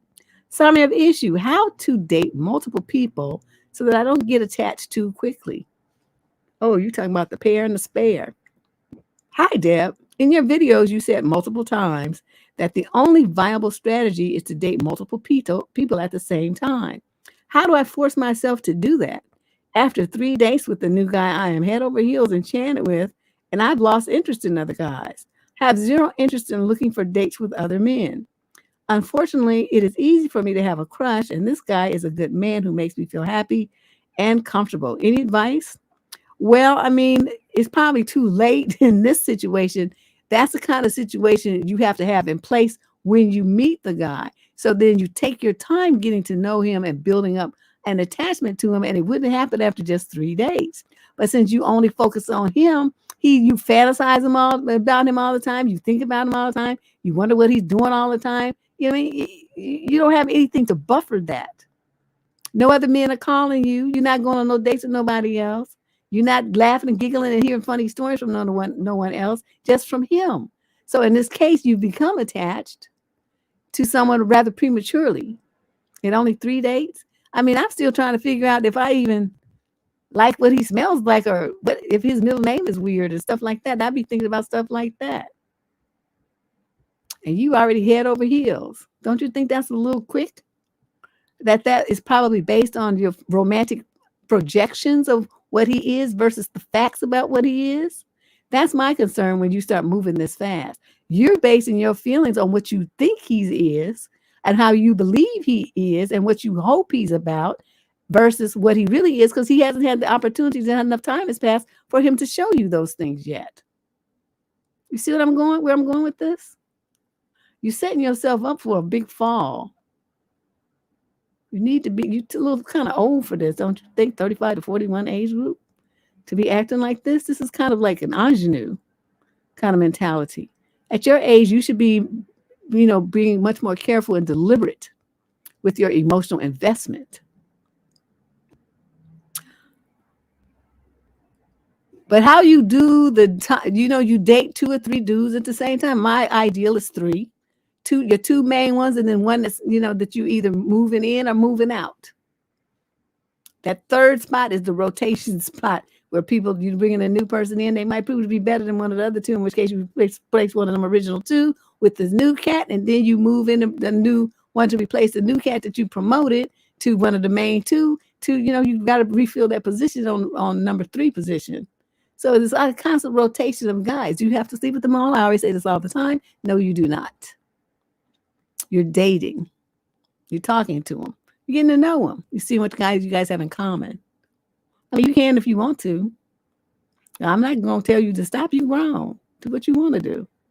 But that's how you date multiple men. And for women like you, it's important to do that because you get too attached too quickly. And by doing that, you dilute the focus that you have on a guy and the time that you spend with him by having the time spent with other men who are just as interesting and just as fun to be with. So reconsider that. I guess this one, you just going to have to let it run its course because it's a little too late because you already 3 dates in and you already done went crazy. Poor child. Question number 16. This is a female in the 35 to 41 age group from Scotland. Summary of issue. I just got hit with the, quote, too busy for a romantic relationship excuse. I am 38 and I met this guy on a swipey thing who's 35 and we clicked right away. Okay, so he's 35 and you 38. He was funny, a great communicator, and I was super attracted to him. 35-year-old men are whores, right? You do know that. They ain't about nothing. I was super attracted to him. He was really attentive and did all the sweet things right away. Pulled me on an empty patio to dance to Michael Bublé. I don't know. After date 2, deleted his date swipey thing on date 3, turned my Clada ring around to show my heart was taken, took our first picture at a baseball game. Oh, he's good. Dude got game. Took our first picture at a baseball game, implying that there would be more. Always gave me little kisses and held my hand. I know. Yeah, because this is a straight seduction. You couldn't tell that at your age, 35 to 41? Usually I'd be on high alert because men have done too much too fast in the past. It was always bad news. But for some reason, I let my guard down with him. He never pushed for intimacy. I initiated it the one time we did. About a month into dating, I could feel he was pulling away. I messaged him the other day to see his plans for the weekend, and it took him 10 hours to respond. He hit me with the I'll be busy in the foreseeable future, and I don't think I have time for a romantic relationship. If you're open to it, I'd like to be friends. I'm sure that's just an excuse to let me down easy, but if at all true, why be on the apps? And how does life getting a little busy mean that you can't date at all? I'm so frustrated to get rejected again after believing all this crap. Well, that's on you. See, this is when you say, I am a big girl and I fucked up. Okay, you don't point the finger of blame at him. This is on you because you fell for the game, knowing full well that that's all it was, some bullshit and mirrors. But yet you let him play all them games with you. And I mean, it's one thing to watch them do it kind of objectively, because sometimes I do that because I want to just study, what's the new game out here? So I come back and tell y'all, what they doing now? What they doing? I want to know. So, the turning the ring around and talking about our first picture and all that stuff, just straight seduction, straight game. They just, it's the same thing like brothers be talking, we could have a baby and our baby going to look like, I think a baby going to look like this. And that. So it's like the game is designed to get women to think about a future that he knows ain't going to happen. But the idea is for you to get your emotional guard down so he gets the best out of you, the most out of you. You give him, way too much considering the level of the relationship you have because you think, because you listen to all his drivel, that it's going to be building, there's something, being built here. In reality, he just want to get them draws the most expeditiously as possible. So he fills your head with smoke and mirrors, and you will listen to it, and you laughed along with it and all this kind of stuff. And like I said, it is interesting to look at. So I usually watch them do all their little moves and stuff, and just be like, oh, okay, yeah, this is what you're doing. Oh, this is interesting. But you don't get emotionally invested in it. That's the difference. You're just watching like an observer of the game going down. If you can get to that kind of point, then you can deal with these kind of men and be on them swipey things. I personally don't see why any woman would be on the swipey things. They're nothing but hookup apps. And y'all be up there looking for a serious relationship, all just confused, thinking that these men want something serious. These clowns don't want nothing. They just want some ass. And you sitting up there getting your feelings all involved. Say, if you want to be in a real relationship, please get off the swipey things. I call them all that, all these different names. It don't matter because you all swiping left and swiping right. So I call them all the swipey things. Okay. Whatever the app name is, they're all swipey things to me. So you on those things where men are just looking at you and it's all about physical attraction. That's all it is. He swipes women's faces until he finds one that makes him get a tingle below the waist. And then he says, oh, I'm going to reach out to that one. That's all that is. And y'all be putting all this work into your profiles and trying to be all deep and, showing pictures of yourself doing your hobbies and with your niece and dog and all this old stuff here. They don't give a shit about that. It's all about how can they get them draws and how fast you're going to give it up. If you women would just accept that reality, you would be a lot less involved with these clowns and get hurt emotionally a lot less. You wouldn't be moving in. You wouldn't be giving them your money. You would be, a whole bunch of stuff would be happening, but y'all be staying in these romantic fogs, thinking that some clown on the swipey thing can be a real partner to you. Pfft. Please. I've been listening to y'all, talk about how many years has it been talking about the swipey things? And I keep threatening I'm going to go on and look. I haven't seen one yet, but I don't need to because I've never heard not one good story from men or women about those things. For people who really want something serious, no good, not one story that was good, not one. So I'm like, oh, well, no need to be putting my energy into that. So yeah, girlfriend, wake up. Don't let that happen to yourself again. Question number 17. This is a male in the 22 to 27 age group from Daly City, California. Summary of issue. How is preferring a woman in her natural state a bad thing? What is this like? Sounded like Animal Planet. The woman mole in her natural habitat. In online forums and in real life, I heard more than a few women have a negative reaction when a guy says he prefers a down-to-earth woman who doesn't wear makeup or who doesn't feel the need to be all gussied up. Personally, I fall into that category myself. I prefer a jeans and skirt and cargo pants, t-shirt, tank top, no makeup kind of girl. The kind of woman who can pop up in the morning, run through the shower, slide into her jeans, throw on a tank top, stick her feet in a pair of Chucks, Vans, or flip-flops, and we are out the door for breakfast.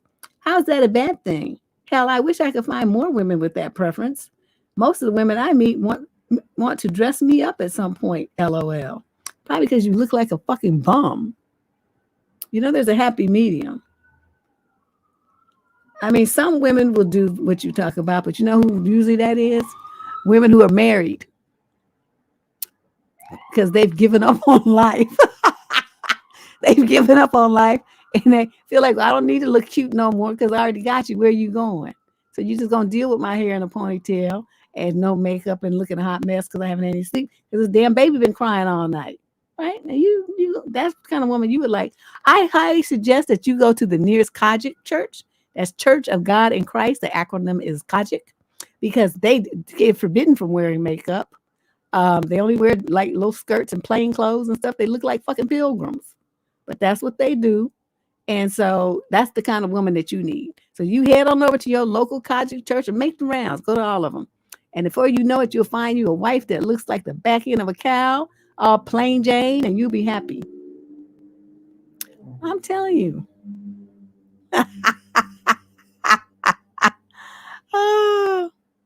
I'm just like, whatever. I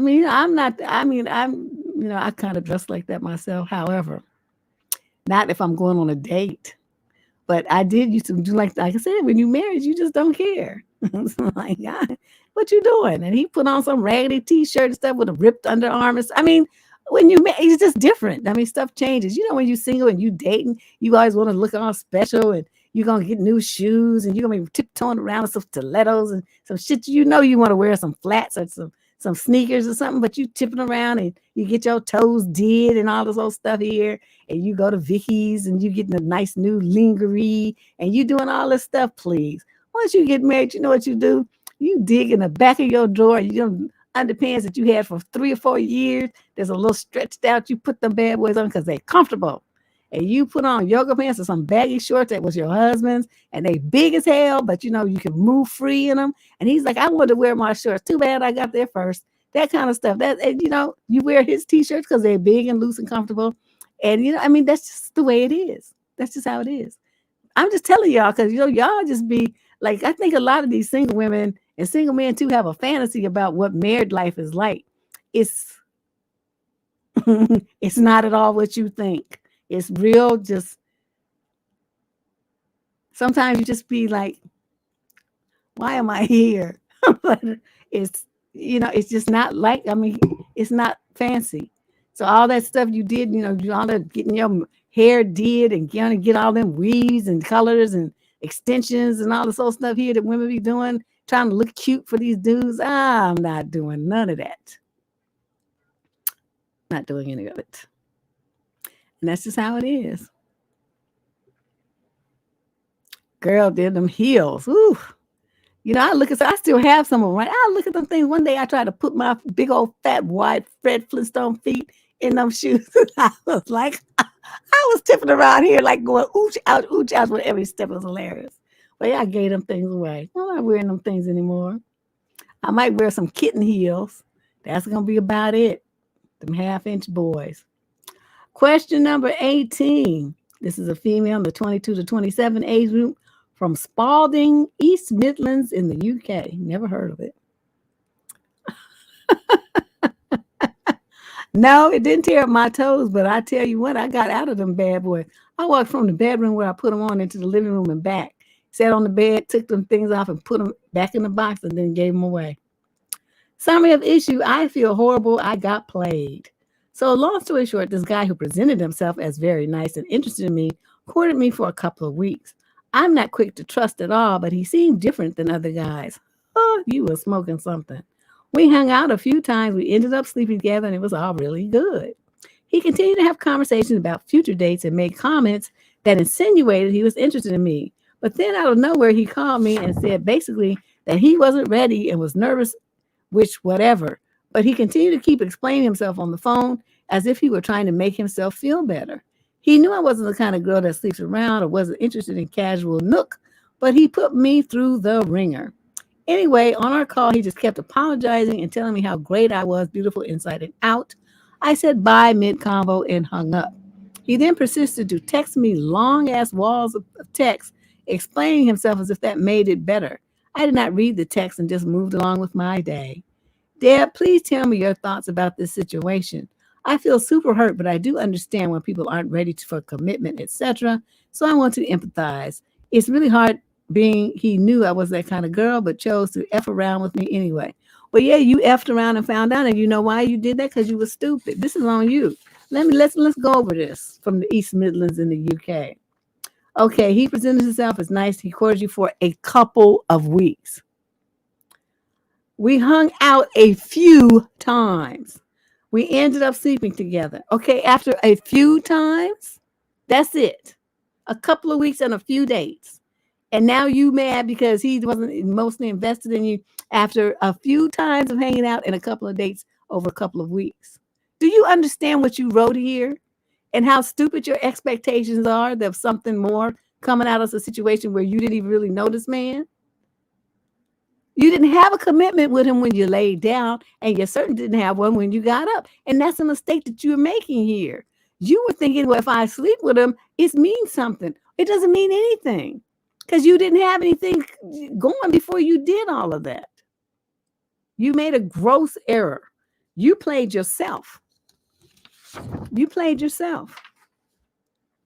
And so what he acts like a nice guy, what does that have to do with anything? You're supposed to date nice guys. But what you're not supposed to do is when a man that you barely know be pulling off your clothes and doing anything intimate with him.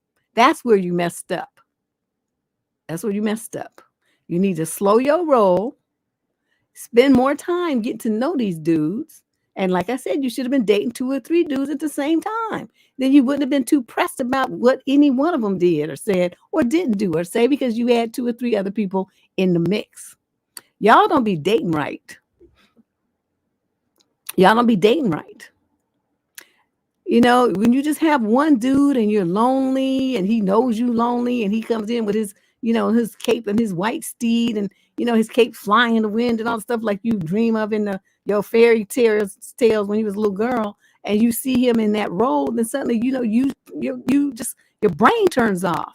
You should have been thinking, okay, running through your list of questions that's on the site and the man behind the mask. Look at that video. The man behind the mask. You should have been asking him all those questions and having solid answer to those plus more before you ever even thought about sleeping with him. But obviously you didn't do that.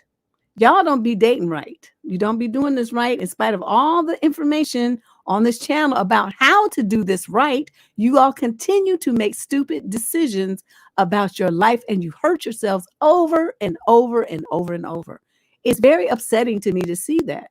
All the work I put into trying to get you to be smarter about the choices that you make, and y'all continue to make stupid choices willfully, knowing that that's what you're doing, saying, I know. That means you knew it was stupid when you was doing it. Then what you do it for? And now you want to write me. Girl, if you don't stop. Block his number too. You said you moved along with your day, block him. Question number 19. This is a female in the 22 to 27 age group. No location provided. Summary of issue. Having a pet monkey seems like a deal breaker for 90% of men. You think? I have a story about everything. Okay, let me finish her letter. Where I live, monkeys are legal to own, but every time I confess that I have a pet monkey to a guy, he nopes out. Should I give up this monkey to a sanctuary if it means I will have a dating life? No. Because you could give up your monkey, date the dude for a week or two, and suddenly he deuces out anyway. And then you don't have no dude and no monkey. Now, I have seen people there's a certain kind of monkey, it's real small. Like it stays looking like a baby monkey, but it's its whole life. I don't know what the breed is, but they seem to be pretty level-headed and cool. They're very smart. They seem to be cool. Concerned. Like, they care for their owners as if the owner, like they're human. It's just really weird. So I don't know what the breed is of that monkey, but I've seen those kind of monkeys that seem to have a pretty good, interaction with most humans. However, they're the ones that's a little bit bigger. Them motherfuckers are no joke. I would not mess with them. Okay, I dated this guy and he used to have a pet monkey until that monkey beat his ass one day. I forgot what happened. He had something and the monkey wanted something. He didn't give it to him. The monkey jumped on his back of his neck right here, and the monkey was getting in the eyes and like clawing his face and stuff. So dude was screaming and he was running around trying to get that monkey. They say monkey on your back. It's true. That monkey was holding on for dear life, and he was screaming and the monkey was screaming. So he ended up slamming against the wall backwards and knocked the monkey out cold. Then he put the monkey in his cage, and then he took the monkey and gave it away. But he was fighting for his life with that damn monkey over like a piece of fruit. It was something like some food item that he had. And the monkey wanted him. He wasn't giving the monkey none. So the monkey got mad and was kicking his ass. That shit was hysterical. But, he really could have got hurt. If he had really, got a good grip and gouged his eyes. But dude was, it's like a 19-year-old, man. And so he, had this peak physical strength. So the monkey wasn't going to really be able to do too much to him. But that monkey was not letting go. I'm telling y'all, that was the funniest shit I've ever seen in my life. And they say running around and he's screaming and the monkey's screaming. And at first I was horrified. Then I just fell out laughing. I saw him a couple of weeks ago too. We had a good laugh. But yeah. It was hilarious. So anyway, I don't fuck with monkeys. And plus I watch these YouTube videos where people be in these different countries, right? The monkeys are bold and they just walk up to you, steal your sunglasses right off your face. And so these people have all these designer sunglasses that they pay $200 or $300. I was sure if there was some Target shit. And that monkey would come and snatch them out, reach in my purse and put on another pair and keep it moving. But yeah, so they have to swap. The monkeys be holding their possessions hostage until they give them some food. And then the monkey gives them their property back. It's like Thailand somewhere, something like that. These monkeys are bold as hell. And they just gangster. So they're like, I'm taking your shit. I'm going to hold your shit hostage. And what you going to do? Huh? That's how those monkeys are. I'm like, I'm not messing with no monkeys. I'm not going to no country with no monkeys. I deal with enough two-legged ones running around here in the hood as it is. I'm not doing that. Let's move on. I had enough talk about monkeys today, but that shit was funny.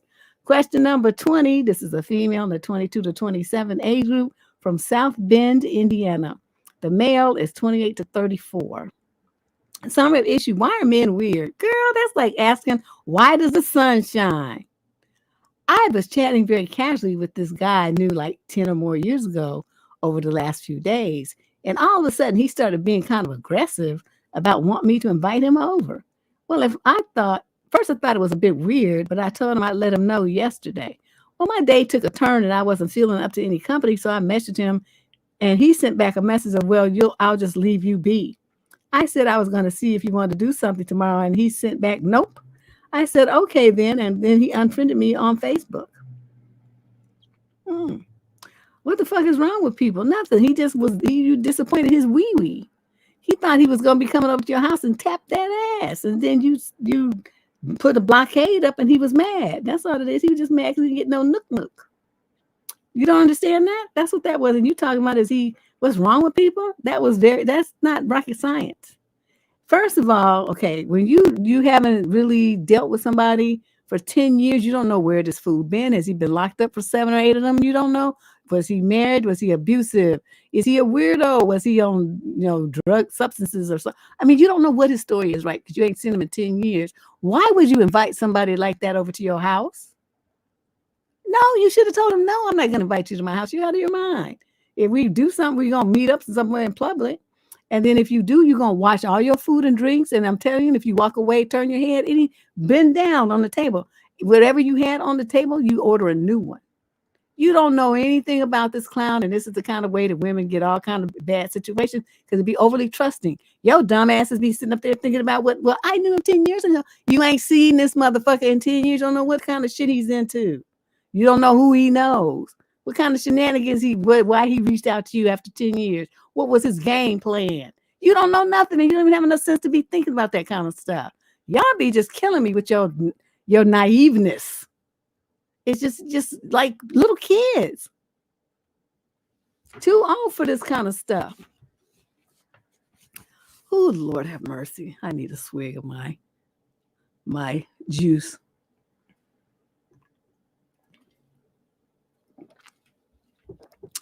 I don't understand what these women be thinking of. I don't even want to hear from nobody from 10 years ago. Just leave me alone. Okay. Just how about we do that? Because I feel like, there was a reason why we didn't talk for 10 years.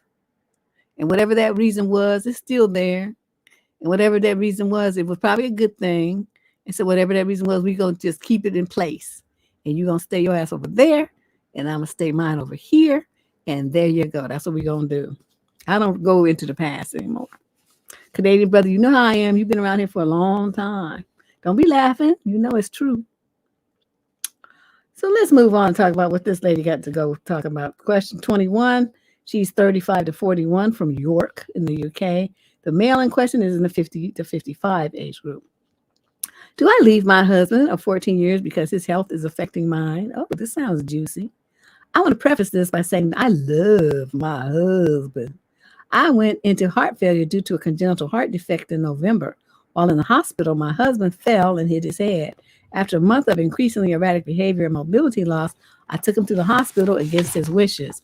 Turns out he needed brain surgery. I got my husband back personality-wise, at least for a while. Doctor said at that time if he works at it, he could make a good recovery, wouldn't need his walker anymore. I know he is depressed, but he won't talk to his mental health doctor. He had to be placed in a rehab facility to get walking. Came home the 1st of March, then 3 weeks ago, got so dehydrated, he ended up back in the hospital for 2 weeks. What is he trying to, off himself? He has been home for 5 days, and I had to call 911 again because he is dehydrated again. But this is after 5 days of arguments with me begging him to drink more. If he stayed hydrated, he would be able to remain mobile. My doctor has me on lift restrictions. I walk and take my meds every day, and I'm getting better. I monitor my heart rate, and I take my blood pressure pills. I take my blood pressure twice a day. My doctor told me that his biggest concern, it might be another cardiac event, is stress. My husband will not take care of himself, and when he can no longer support himself, he ends up asking me to help him off the floor. I lift him, pull him, and do anything else I can to get him either to the bathroom or in bed. I feel like he has given up on pushing himself to get better, and I know helping him is hurting my heart. My pulse skyrockets and my blood pressure becomes very high on days I help move him.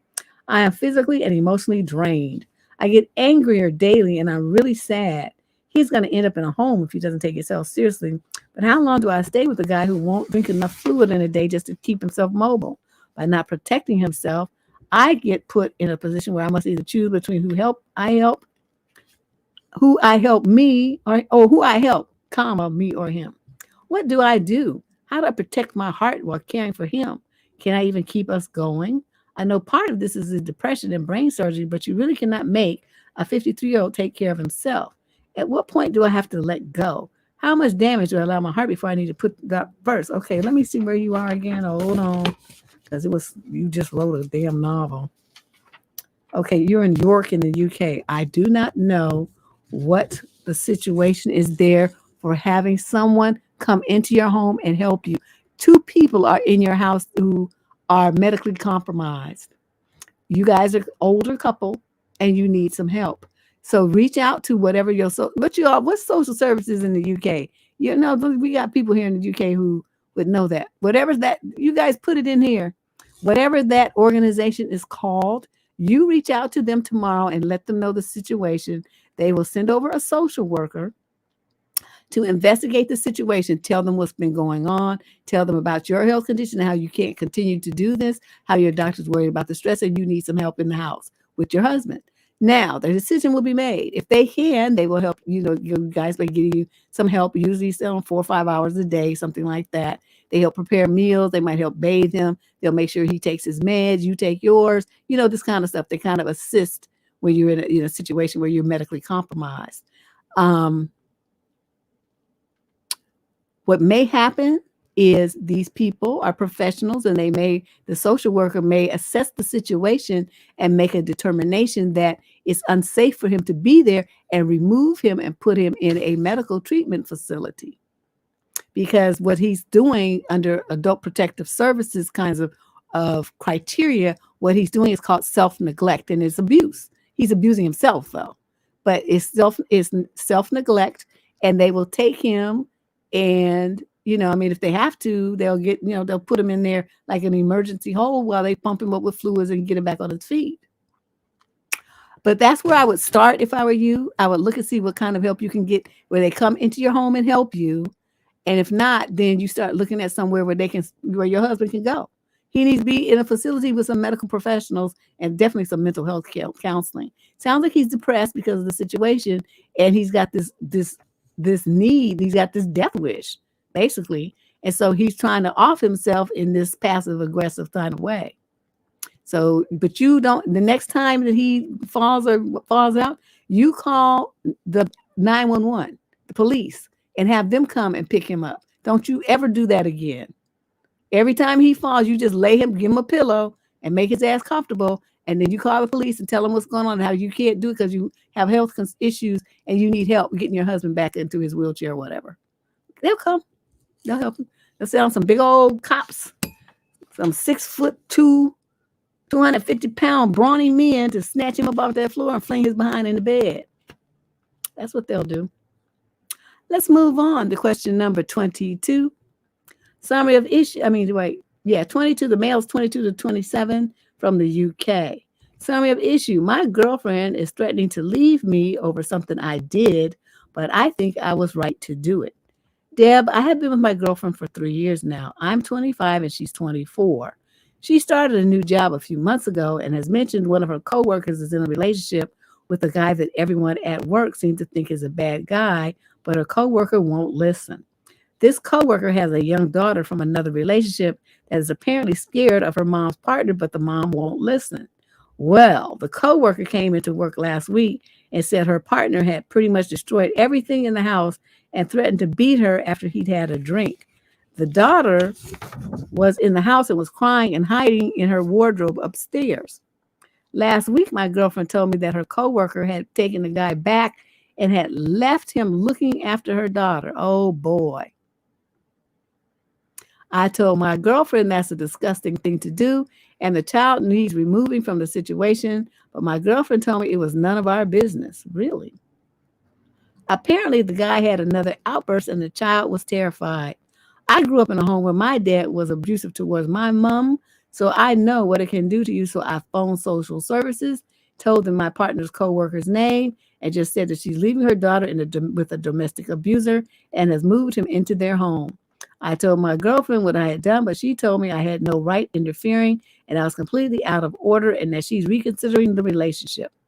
I really don't see what I've done wrong since the child was in danger because her mom is repeatedly picking an abuser over her child. Did I do the wrong thing or was I right? How would you suggest I handle the situation with my girlfriend, break up with her ass? Let me explain something to you. This little bitch has basically told you that it was none of your business that a little kid, defenseless child, was in a situation and being left alone with someone like that. Don't you think a lot more is going on there than just physical abuse and yelling? Don't you think a man who's that controlling of the mother would just have a field day with that little girl? I think you do that and you know that, and that's the undercurrent of your message, which is why you called CPS when you found out that she's being left alone with him.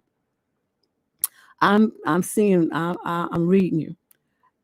You absolutely did the right thing. I applaud you. You get, kudos, rounds of applause, standing ovations. I wish more men were like you from me. What you have, though, is a bitch ass girlfriend that morally, you are light years ahead of her. Emotionally intelligent wise, you're light years ahead of her. I'm not sure why you're with this woman, but basically what she has told you is she would rather leave you than have you step in and protect an innocent child. That's what she's telling you. Are you understanding this message here? Sir, you need to leave this bitch alone. Alone, not alone, alone. She's something wrong with her. I've never seen, other than women who are equally damaged as her coworker, women side with, just want to keep the kid in an abusive situation. It's none of my business. Yes, it is, bitches. It is definitely your business. You sitting up there talking about it like it's gossip, like it's fodder for fun conversation with your man. And you think that a guy who's been through a situation like that's not going to report it? The only mistake you made was telling her that you did it. Because you probably, by keeping your mouth closed, you could have got more information. Like she would have came and told you, oh, the social service, she said the social service came and took you would have got some data that now you're not going to get because you spilled the beans. Sometimes, it's good to do stuff like on the low. Nobody need to know but you because all those reports are anonymous. So that's the only point I can see that you messed up. You overshared. You should have never told her that. But what you did to try to intervene and protect that little girl, you get the big heart award of the day. Good job. Good job. Yeah, he needs to get rid of her. She's not worthy. She's garbage. Question number 23 of 26. We're nearing the end here. Female 18 to 21 from Birmingham, Alabama. Summary of issue. Am I wrong for finding this to be a complete red flag? Someone on the first date with this guy a couple of days ago. I'm 19, he's 21. We went out in the city to get food, and there was this homeless man who fell out of his wheelchair across the street. We immediately ran over to him and helped pick him up. As we got him back up, somebody behind him at the bar thanked us for actually doing anything. Everybody else was just staring. He didn't even respond to that. He just asked the guy if he had hand sanitizer because the homeless guy was so fucking dirty. Like he just kept saying it over and over again and whining about how dirty the man was and how gross homeless people are. And he said it in very close proximity to the homeless man. So he probably heard everything he was saying. Like, I get it. He might not be the cleanest, but to publicly humiliate someone like that who's clearly struggling was just such an ick feeling, more of a man than him, because he didn't go out of my way to whine. I didn't go out of my way to whine and complain about it. Just like, go wash your hands. I confronted him about it later, and he basically just said that he doesn't give a F what I think about him, and he was just stating the truth. I think that kind of tells me everything I need to know if I want to pursue a relationship with him. Number one being how he treats other people, and number two being how he would respond to things that bother me personally. Good job. I wish more young ladies that wrote this column had that kind of awareness, or were that woke to be able to add up that 2 and 2. Now, I do have to say, I mean, he did help the man up. And a lot of homeless people are really super gross. They have lice. They have all kinds of stuff. So him being icked out about it is not an unusual thing. The fact that he just kept saying it over and over, though, that was kind of like, okay, we heard you the first 15 times. Why you got to keep saying it? But I'm telling you, there's all kind of vermin and itchy things crawling on people that haven't bathed for weeks and weeks at a time. So that in itself, I'm with him on that. I would have wanted some hand sanitizer too, but I would have hit my whole forearm, everything that with pizza with hot soap and water, basically. But he did help the guy up, and but it seems to you that you didn't like the fact that he was grossed out about it, and that he complained. So, but the main thing I think that is the red flag for me is that he doesn't give a F about what I think about him. He was just stating the truth. That is, to me, that's where I would have veered left. Because, a difference of opinion about touching icky things. I mean, he's entitled to feel icked out. I mean, I'm thinking about it and I'm icked out for him. So that, to me, is not a red flag. The red flag part is that he doesn't give a F what you think. And, he could have said it in a different way. Like, well, this is, I've been like this since I was a kid. I'm just real, sensitive like that, blah, blah, blah. I mean, he could have said it in a different way. He didn't have to go there. He definitely didn't have to say it so rudely to you. But that's a precursor of, any other disagreements that you have about his behavior. That's what you're likely, how you're going to get talked to. So I think you're very smart to deuce out now. You're only 18 to 21 age group. What's the point of that? Find you a man who's more respectful. Question number 24. This is a female in the 22 to 27 age group from Milton Keynes in the UK. Summary of issue. Why do men work so hard to break down walls just to turn around and cheat? This is a real question about male behavior. Why do they make a woman feel like she is the only one and work hard to make her love you and trust you just to cheat and not care about the consequences? Okay, let me reiterate my stance on this. You dating a dude, you ain't married. So to me, it's two single people. There's no ring on your finger. You ain't taking no vows. So, to me, the standard for cheating is way higher than the one that you guys have. You feel like just because you dating a dude that he's supposed to be loyal to you like he's your husband. Well, he's not your husband, and most of them don't want to be your husband, so they can cheat because they're single, and that's what they do. But it's really not cheating because he's single, just like you. And you can see other people because why? You're single. And that's what single people do, date around. So that in itself is not the issue. Now, what you're talking about, they work so hard to break down the walls because so many women say, well, I'm only going to sleep with you if I'm in a relationship. So what they do? Committed relationship coming right up, at least a reasonable facsimile thereof. That's what you wanted, so he could tap that ass, right? So he's going to position things so that makes it look like that's what you got. If you guys didn't have all these anticipations, be trying to lock somebody down and be in a damn relationship all the damn time, then you wouldn't have this problem. They wouldn't lie to you. It wouldn't be a big deal. He wouldn't go through the machinations to try to make you trust him because you wouldn't trust him no matter what he did. Because he ain't going to be your man and you're not going to be loyal to him anyway. So why would you do that? You see what I mean? It's all in how you frame it.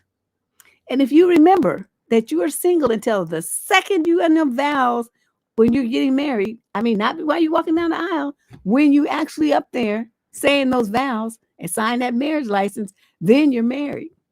Up until every second up before that, you're still single. And you can do whatever the fuck you want to do just like him. Now, that's my personal stance. I know a lot of people don't agree with me, but that's what I believe. And I think most men believe that too, which is why you have situations like this. If you women would stop coming up with these dreams, well, I just want to be in a committed relationship. I need a relationship before I, do this and that and blah, blah, blah. Why are you lying to yourself? Just have a good time. If you want to bed them, do it. If you don't, then don't. And it don't matter if you're married to him, you don't want to sleep with him, you still don't have to. There's no law saying you got to. Just because you got married to him, he don't own you.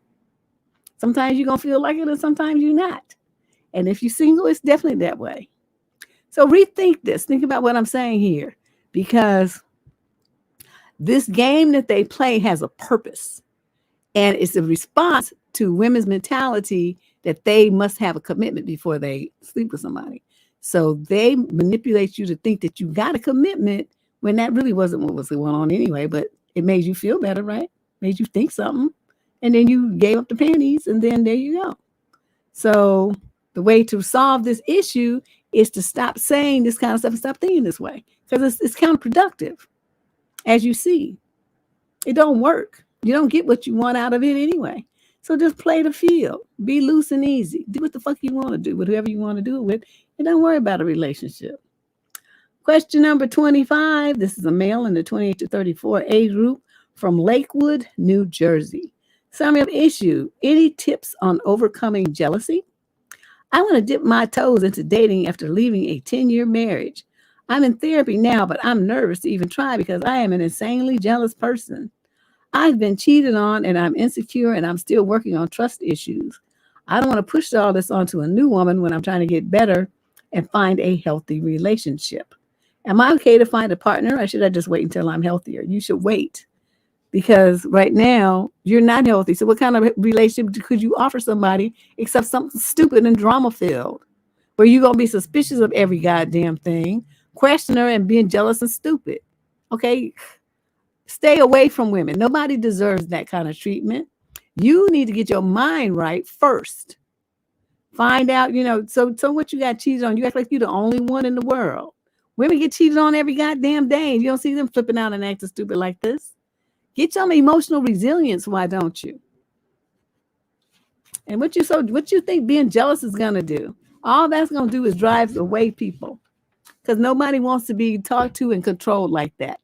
You're going to bring about the very end that you're so afraid of, which is being abandoned, because you glob on too hard and you just choke the life out of people with your demands and your controlling behavior. So you really need to work on that.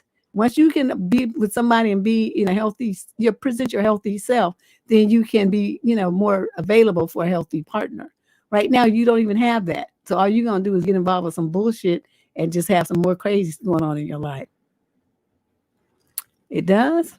I don't know why. This poor dude is like, I don't do jealous men. They get one time. Just ask me who was on my phone. Where were you going? Where are you going? Who are you talking to? Anything like that, we're done here, sir. One thing I do not do is jealousy and insecurity. I don't even start on that path. You got one time. It's really like half a time, because by the time you do it that half a time, the relationship is over. We're not going to have time 255, and we're not going to do that. I'm never going to explain what I'm doing. I'm never going to try to make you feel better about what I'm doing or who's on my phone or where I'm going. Nothing. I'm not going to do it. I'm just going to tell you, get the hell away from me with your jealous, insecure ass. I don't have time for you. That's what you're going to get from me. So y'all, you women who like to deal with that kind of stuff, I don't know where you get that kind of energy from. I don't do it. Soon as they ask, and then they face me all twisted up, and I was calling you and you didn't call me back. Well, guess what? You never have to call me again, because this shit here is over. It's that kind of stuff. That's how quick I end it.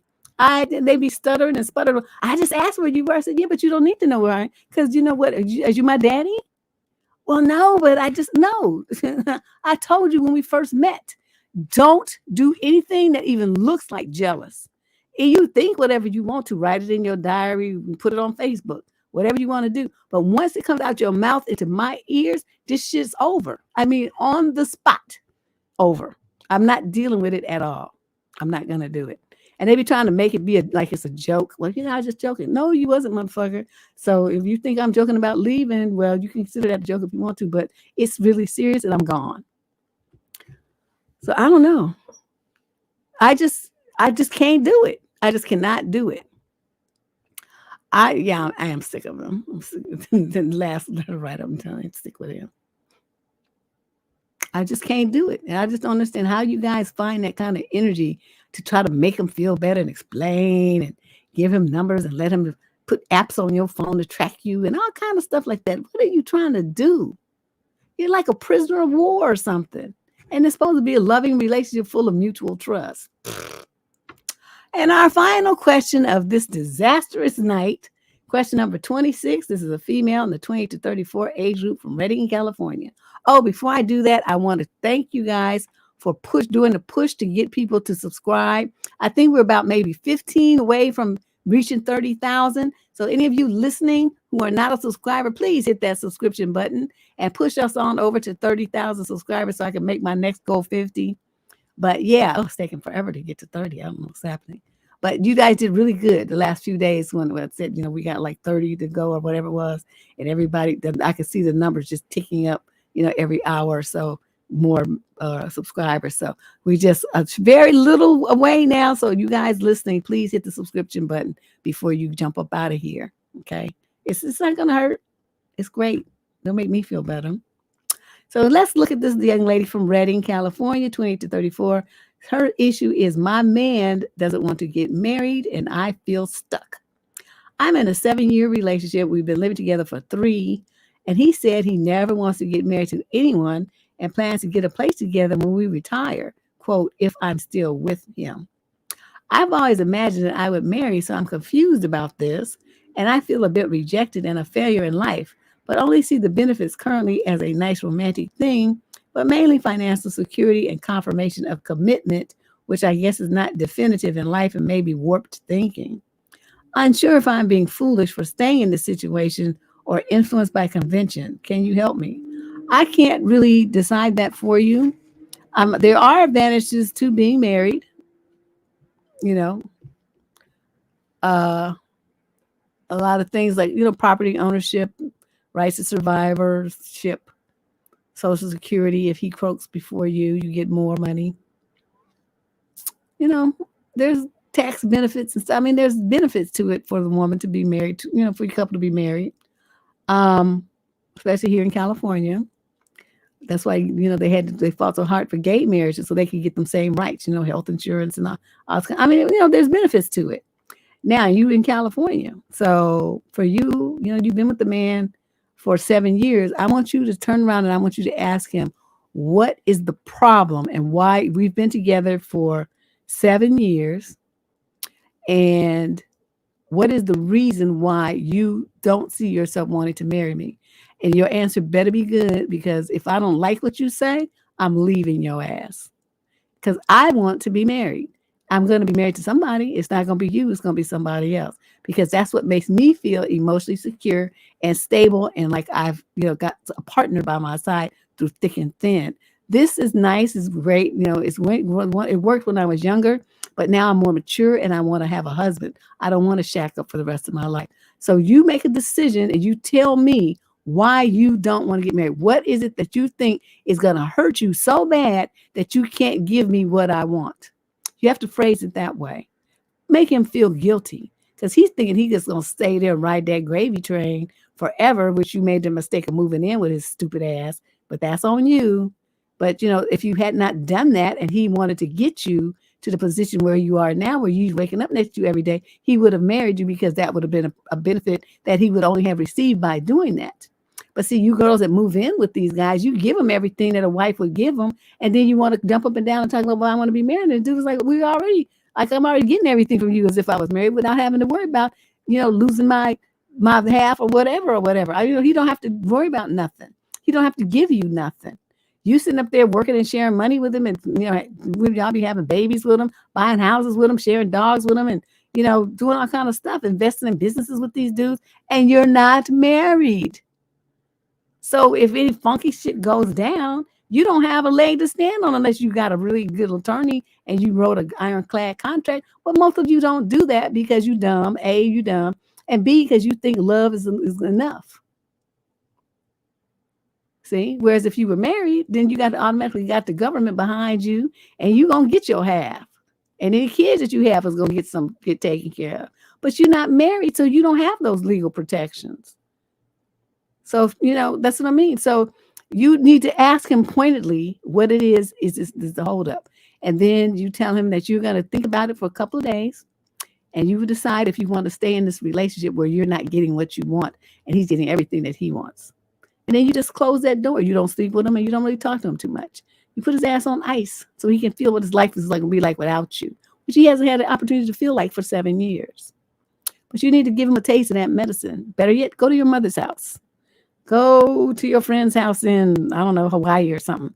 Do something so that you're out of reach. Let him miss you. Let him walk in that house and be by himself. Let him worry about cooking and cleaning his own meals and sleeping alone. Let him experience life without you so he can get a taste of what that would be like if you left him for real, permanently. That's what I would do. But, for everyone who didn't move in with their boyfriend yet, don't do it. If you don't care about being married, then you can do it. Oh, somebody made a donation. Thank you. Who was that? If you don't care about being married, then fine, just whatever. But if you really want to be a wife, that means something to you. You want to be husband and wife, and that's something that you've always wanted. For whatever reason you want it, I'm not here to tell you what, your wishes and dreams are wrong or anything. But whatever reason that you have that you want that to happen in your world, you have every right to have it. But if you're not going to get it from him, then you leave him and you go get it from someone that you will get it from. Because you can get everything that you want in life. You just have to figure out who you're going to get it from. Okay. And that's just the real. So other than that, y'all, what's this weekend? Oh, Juneteenth is coming up. I got to get my stuff together because DNN is going to start next week. So maybe this weekend, that's what I'll spend some time doing. I'll work on them slides that I've been lying and said I was going to do. I've been so busy. And I get that, going so that I have a show, and I'll put the show page up because I haven't done that yet either. And get ready. Thanks to you guys who've been sending in your stuff for the DNN. We'll be rolling like Bart with that in a week or so. And it should be all good. We should have a good, fun summer with that and with our advice shows and whatever else, other live streams we happen to come across. So I will see you all real soon. I'm not going to make a promise. I'll try to get in here this weekend, though. But if not, then I'll see you next Wednesday. Okay? Enjoy your holiday and your weekend. Bye-bye.